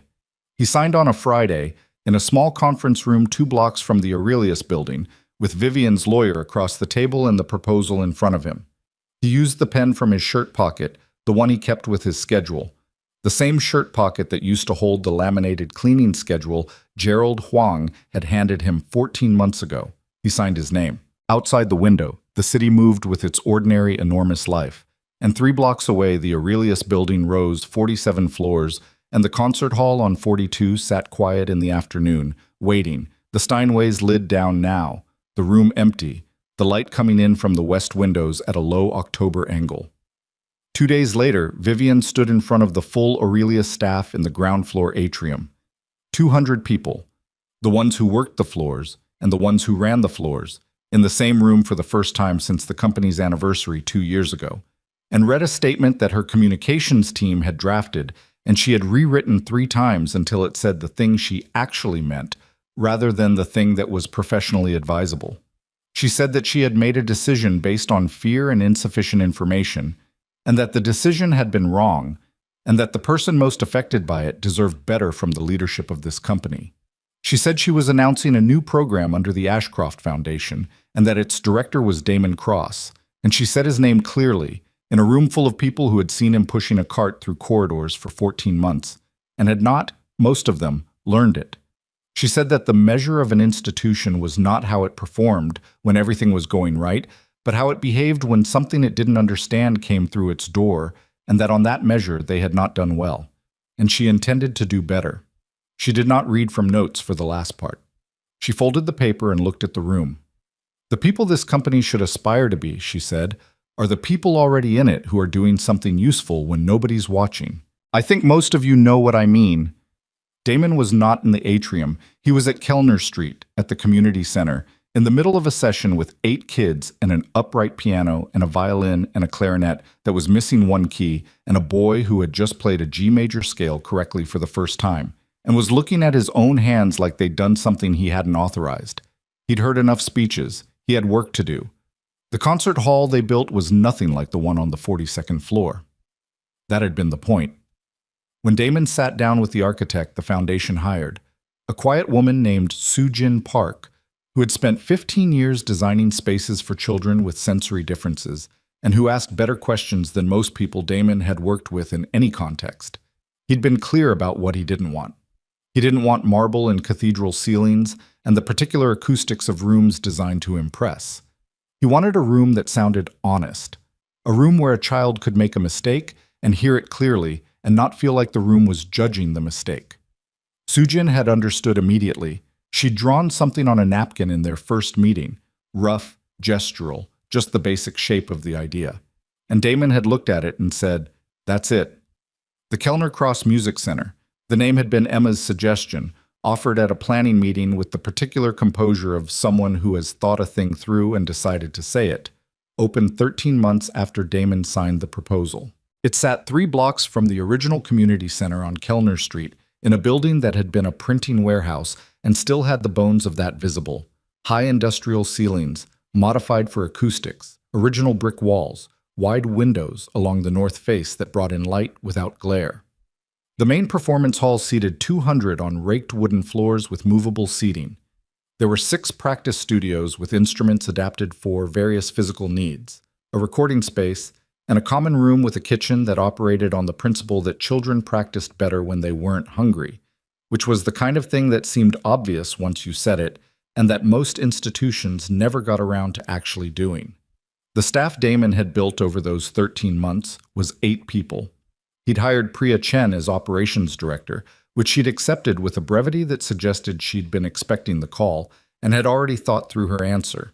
She ran the administrative side with the same efficient attention she'd brought to floors 30 through 35, and had, within 3 months, developed systems for participant intake and instrument maintenance and studio scheduling that were so clean. Damon mostly just stayed out of her way and was grateful. He'd hired 3 music instructors, one who specialized in adaptive techniques for blind and low-vision students, one who had spent a decade working with children from military families and understood the specific, often unspoken things those children carried, and one who was 26 and had grown up in the Kellner neighborhood and whose primary credential was that every kid she'd ever taught had come back for more. He'd had a conversation with a credentialing board that had been difficult and long and had required Vivian's lawyers to do several things he hadn't entirely followed. And at the end of it, he had a title that the board was willing to put on paper. He didn't care much about the title. He cared about the room. The original Kellner kids were all still there. The boy who'd played his first G major scale correctly on the day Vivian gave her speech at Aurelius. His name was Devin. He was 7, and he had been raised by his grandmother since age 3, was now 9, and working through a simplified jazz curriculum with a focus and appetite that made the 26-year-old instructor, whose name was Reina, openly delighted on a regular basis. The girl with the violin case, who was named Sophia, and had initially come to the center because her older brother brought her, and had stayed because she was, it turned out, genuinely extraordinary, had been offered a place in a youth orchestra program across town, and Damon had spent 2 evenings helping her and her mother understand the paperwork. These were not dramatic outcomes. Nobody was going to write a headline about Devon learning jazz or Sophia's orchestra audition. But this was the thing Damon had understood from the beginning and had tried to build into the center structure from the ground up. The point was never the dramatic outcome. The point was the room being available, the instrument being there, the door being open on a Wednesday afternoon when a kid had nowhere better to be, and something they didn't have words for yet that music might eventually help them find words for. You didn't measure that. You just kept the lights on and trusted that it was happening. Vivian had kept her word about being involved rather than managing. It had not been easy for her. Damon had watched her learn, over the course of the year, how to be in a room. She wasn't running, which was a skill that didn't come naturally to her and that she'd pursued with the same focused discipline she brought to everything. She came to the center twice a week, on Tuesdays and Thursdays, and she sat in on sessions and she made herself useful in the specific, unobtrusive ways available to someone who is deliberately not being in charge. She fixed things. She learned everyone's names, including the siblings who came to wait, and the parents who arrived early, and the grandmother who brought Devon and always sat in the corner of the common room with a cup of tea and a library book, available but not hovering. Emma had been right that Vivian hadn't figured something out yet, but Emma had also been right that it was a solvable problem, and the solving of it was one of the quieter, less narratable things that had happened in that year because it didn't happen in a single moment or a speech or a dramatic realization. It happened in increments, the way most real changes do. Vivian arriving on a Tuesday and sitting next to her daughter at a practice room piano instead of watching from the doorway. Vivian learning the names of Devon's favorite jazz musicians because Devon had mentioned them and she'd gone home and looked them up. Vivian sitting through an entire 2-hour session one Saturday without checking her phone, which she mentioned to Damon afterward with the slight disbelief of someone noting a personal record. "Is that the first time?" he asked. "Don't push it," she said, which was as close to self-deprecating humor as he'd seen from her, and which he recognized as a form of progress. Emma, for her part, had become the center's most reliable unofficial ambassador, a role she had not been assigned, and that she occupied with the specific authority of someone who has earned standing through presence rather than title. She knew every student by voice. She had opinions about room acoustics and studio placement and the specific brand of piano bench that was more comfortable for smaller students. And she delivered these opinions to whoever was responsible for such decisions with a directness that had initially startled Priya and now simply made Priya take notes. She was 9 now. In the past year, she had finished the original composition she'd been working on since before Damon first walked through the concert hall door, the piece that had started as a 5-note motif she couldn't get the left hand to hold, and had grown over 17 secret sessions and then months of more formal work into something that was 43 bars long, fully scored, and held in it both the hesitancy of its beginning and the confidence of everything that had been learned since. She hadn't told anyone it was done. She'd told Damon, in the practice room on a Thursday afternoon, playing the last bars for him for the first time. And when she finished, she'd sat very still with her hands on the keys and said nothing. He'd said nothing either, for a while. "It's finished," she said. "Yeah," he said. "It took a long time." Good things usually do. She played the last 8 bars again, slowly, the resolution he'd first played for her in the dark concert hall on the 42nd floor.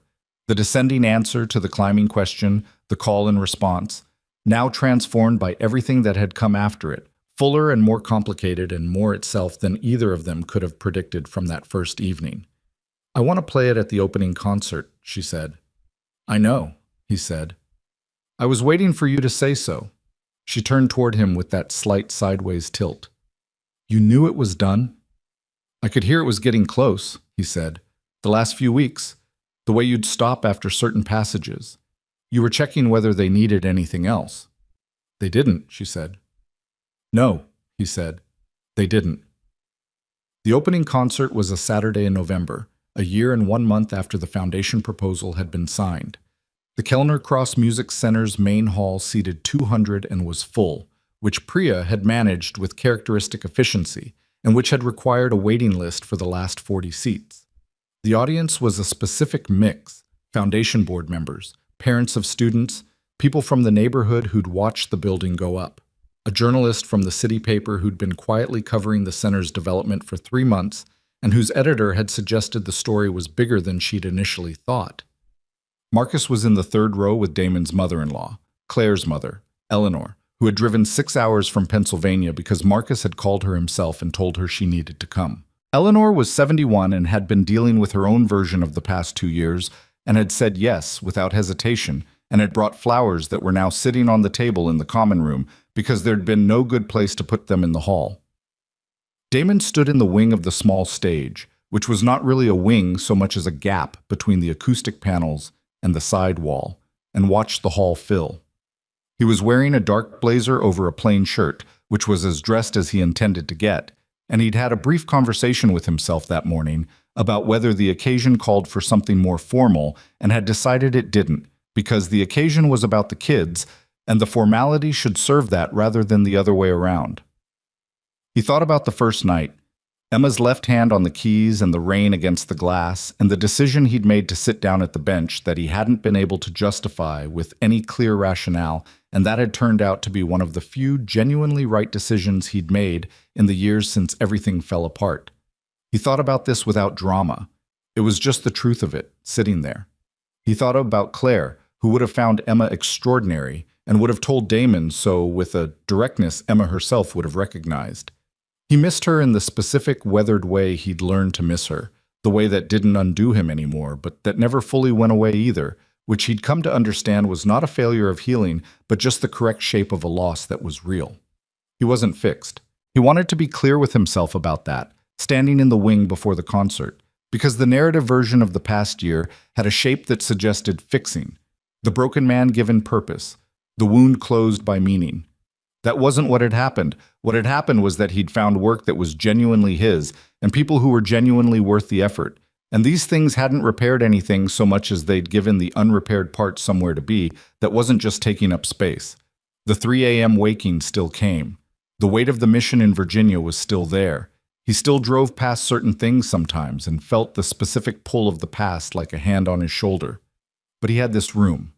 He had Marcus, who was 9 now, and had met Emma 3 weeks after the Kellner night and had assessed her in approximately 8 minutes and reported to Damon afterward that she was very direct but okay, which in Marcus's vocabulary was a significant endorsement. He had the center and the kids and Priya running operations, and Raina teaching Devon jazz, and the practice studios with the adapted instruments, and the common room kitchen that operated on the principle that children practiced better when they weren't hungry. He had enough. He'd learned, at some cost, that enough was not nothing. Vivian appeared beside him in the wing.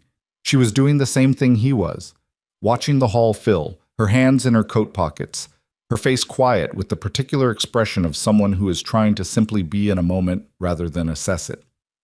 "Full house," she said. "Priya's work," he said. "Yours too." He didn't argue with this.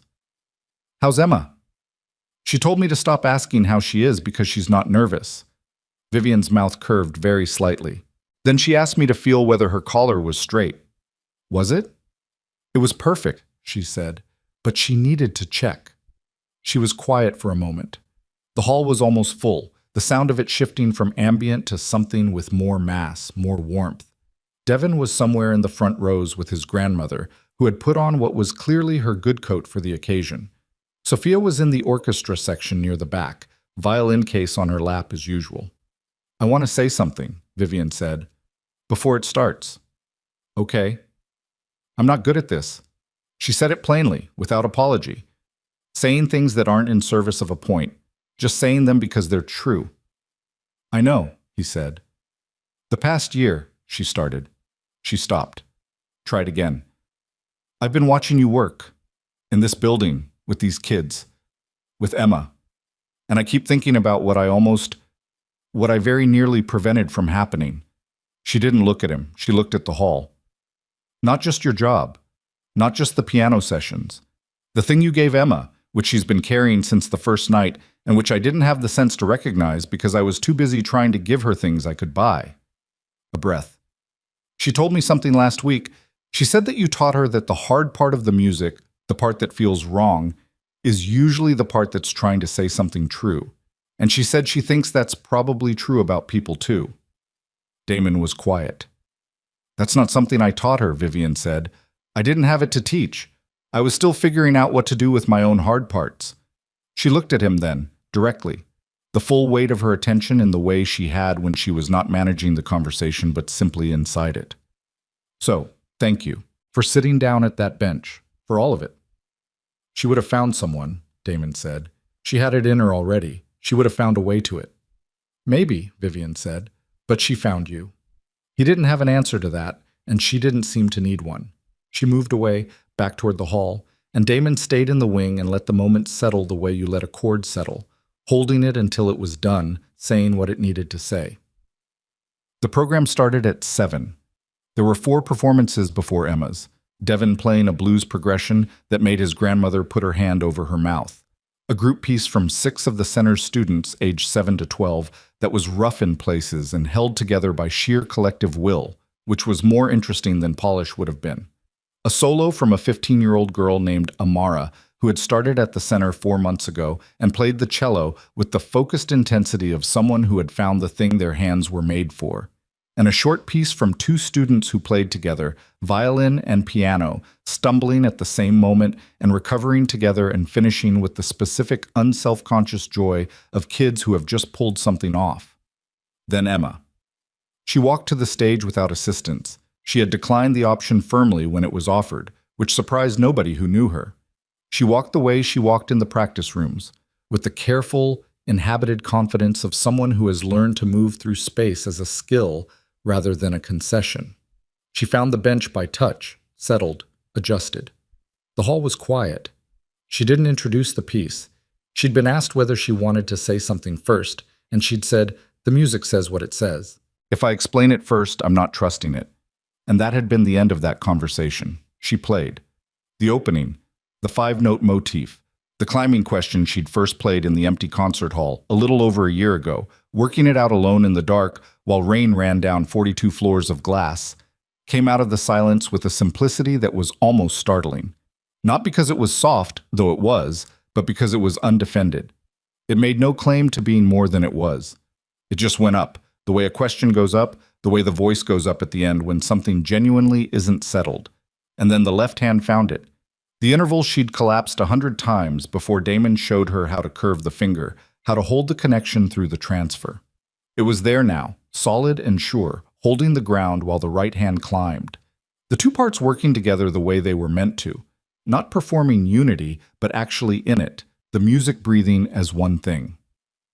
Damon stood in the wing and watched. He watched Emma find the rough passage, the chord she'd been uncertain about a year ago, the one he'd told her not to overpolish, the one that pulled and unresolved in the middle of the piece like a question that wasn't done being asked, and play it with complete conviction. Not performing uncertainty, actually sitting with it, letting the tension exist, letting it mean something rather than resolving it too early into something easier. And then he watched her take it where it needed to go. The piece moved through its middle section with the kind of authority that comes not from technical perfection, but from a performer who understands what they're saying and trusts the saying of it. Emma's shoulders moved with the music. Her face was the face she wore when she was most herself. Not the composed, careful face she used in formal situations, but the face that was present without armor, inside the thing she was doing rather than managing how it looked from the outside. In the 3rd row, Marcus had stopped watching the stage and was watching his father in the wing, which Damon didn't notice until later when Marcus told him. What Marcus saw was his father's face doing something Marcus had been waiting 2 years to see it do. Not happy exactly, or at least not only happy, but open in the specific way that had been closed for a long time, present in the way of someone who has found their way back to a room they thought they'd lost the key to. Marcus was 9. He didn't have words for this yet, but he held it. Eleanor beside him took his hand. He let her. The piece arrived at its resolution, the descending answer, the call and response, the ending that Damon had first played for Emma in the dark. And it was not the same ending anymore. A year of living had been added to it. The question it answered was older and more complicated than the one Emma had been asking when she was stuck in the empty hall, and the answer was correspondingly more complex, not simpler, not tidier, but more true. She held the last chord. Let it fill the room. Let it be done. The hall was still for a moment. Then Devin, 8 years old, in the front row, started clapping with the unselfconscious enthusiasm of a child who is moved and has no reason to perform otherwise, and the hall followed, and the sound rose into the space that Sujin Park had designed to be honest. And it was. Emma sat at the bench with her hands still on the keys for a few seconds after the chord faded, just being with it. Then she stood and turned toward the sound of the audience, and the particular expression on her face was one that Damon had never seen on her before. Not composed, not calibrated, not the careful propriety of a child who has learned to navigate a world that doesn't account for her. It was simply satisfied. The satisfaction of someone who has done the work and said the true thing and has not held back from saying it. She reached the wing. Damon was there. She found his arm by feel, the habitual orientation, and then she did something she hadn't done before in any of their sessions or their evenings in the hall or their months working in the center together. She leaned her head briefly against his arm, just for a second. Then she straightened. "How was it?" she asked. Her voice was steady, but there was something underneath it that was waiting. "It said what it was supposed to say," he said. She was quiet for a moment. "I was scared," she said. "Before I went out, I didn't tell my mom." "I know," he said. "How did you know?" "Because it mattered enough to be scared about," he said. "And you went anyway." She thought about this. Is that what courage is? He'd been asked this before, in different contexts, by people who wanted a clean answer. He'd learned not to give clean answers to questions that didn't have them. "It's one version," he said. "There are others. You'll find them." She nodded, apparently finding this sufficient. Then she said, "Your son is looking at you." Damon turned.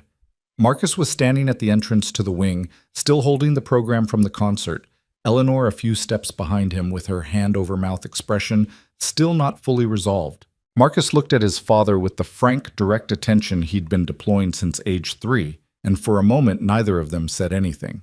Then Marcus said, "She was really good." "She was," Damon agreed. Marcus looked at Emma. "I'm Marcus," he said. "I know," Emma said. "Your stride is slightly longer than your father's, and you tap your right foot when you're listening. You tap the whole time." Marcus processed this. "Is that weird?" "No," Emma said. "It means you are actually listening." She tilted her head toward him. "You're 9, right?" "Yeah." "I'll be 9 in 6 weeks." "Cool," Marcus said, with the easy equivalence of a child for whom age is a simple data point. "Do you want to see the practice rooms? My dad showed me all of them."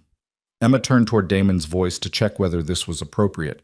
He gave her nothing, because it was not a question that needed him. She turned back toward Marcus. "Okay," she said. Marcus led her away from the wing, talking already, his voice going into the particular register he used when he was explaining something he found interesting. Emma walked beside him, slightly sideways, tracking him with the attention she brought to people she'd decided were worth paying attention to. Damon watched them go. Eleanor appeared beside him. She was small and white-haired and had the specific quality of a woman who had outlived several kinds of grief and was still standing, which had always made Damon trust her judgment about things. She put her hand on his arm, briefly. She didn't say anything. She didn't need to. "How was the drive?" he asked. "Long," she said. "Worth it." She watched Marcus and Emma disappear around the acoustic panel. "He called me himself, told me I had to see this. He said, 'It's important, Grandma Eleanor. He needs people there.'" Damon looked at the floor. "He's a good kid," she said. "I know," he said. "Claire would have—" She stopped herself, started again differently. "She would have been sitting in the front row since 2 o'clock to get the best seat." He was quiet for a moment. "Yeah," he said, "she would have." The hall was emptying slowly, the way halls empty after something real. People not rushing, lingering at the edges of what they'd just experienced, not quite ready to go back to the outside. Damon could see Vivian across the room, talking to Devon's grandmother, leaning down to listen to Devon himself, who was apparently delivering an opinion about something with considerable conviction. Vivian was nodding with the genuine attention she'd learned to deploy, not the performed listening of someone waiting for their turn, but actual attention, the kind that costs something. Priya was near the door, managing the flow of people with 2 clipboards and the calm efficiency of someone who has seen worse. Reina was with Amara the cellist and Amara's parents, and from the body language across the room, it looked like a conversation about next steps, which was Reina's favorite kind of conversation.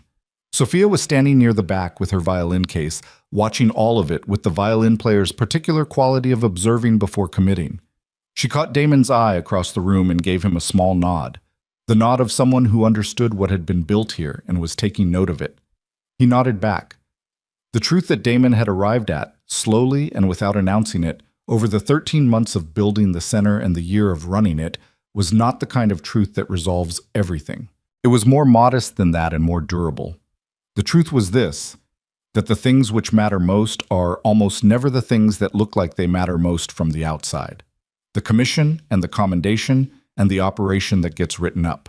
The corner office and the quarterly number and the correct performance in the right room. These things have their worth.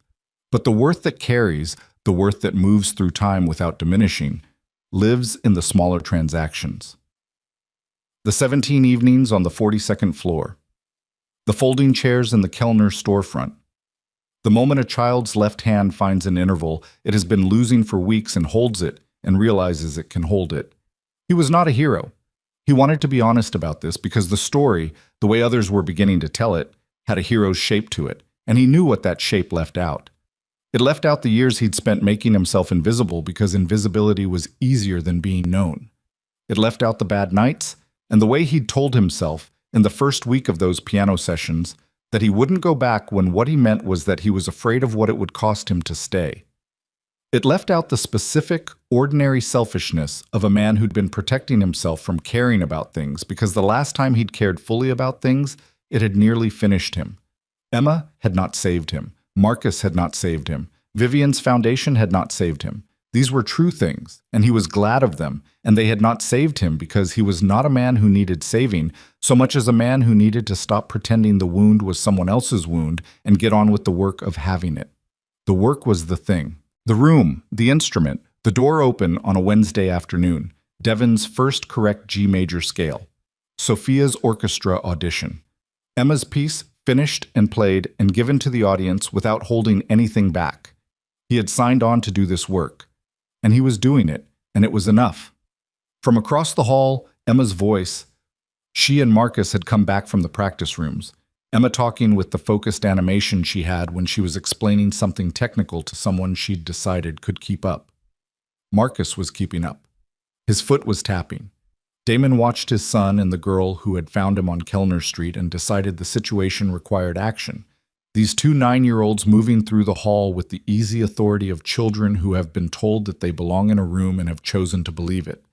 He thought, this is what it looks like when it works. Not perfect, not without cost, but working, actually working, in the specific and irreducible way that means real things are happening to real people, and the meaning is not being manufactured but found. Later that night, after the hall was cleared and the chairs were stacked, and Priya had given him the final attendance count with the satisfaction of a person who had predicted it correctly, he sat in the empty performance space by himself for a while. The lights were down except for the work lights in the corners. The instruments were back in the studios. The room was quiet in the way of rooms that have recently held something and are still holding the shape of it. He sat where Emma had sat. He put his hands on his knees. He thought about the 42nd floor, the rain on the glass, the first 13 footsteps from the door. I thought about what Emma had said to him after the concert, quietly, just before Marcus led her away to the practice rooms. She had said, "You didn't teach me how to play the piano." He'd waited. "You taught me how to be in the room," she said. "Even when the room is dark, even when you're the only one in it. You taught me how to be in it anyway, and trust that the music knows where it's going." He had not said anything. She hadn't needed him to. He sat in the quiet hall now and let that sit with him. Outside, the city moved. Marcus was home with Eleanor, who was staying the weekend, and he'd texted to say they'd ordered pizza, and Marcus had already explained to Eleanor in full detail how the center's acoustic panels worked, which Eleanor had apparently received with great patience. Damon sat for a while longer, not meditating or resolving anything, just being in the room, trusting that the work knew where it was going, letting the quiet be quiet. Then he got up, turned off the work lights, and went home.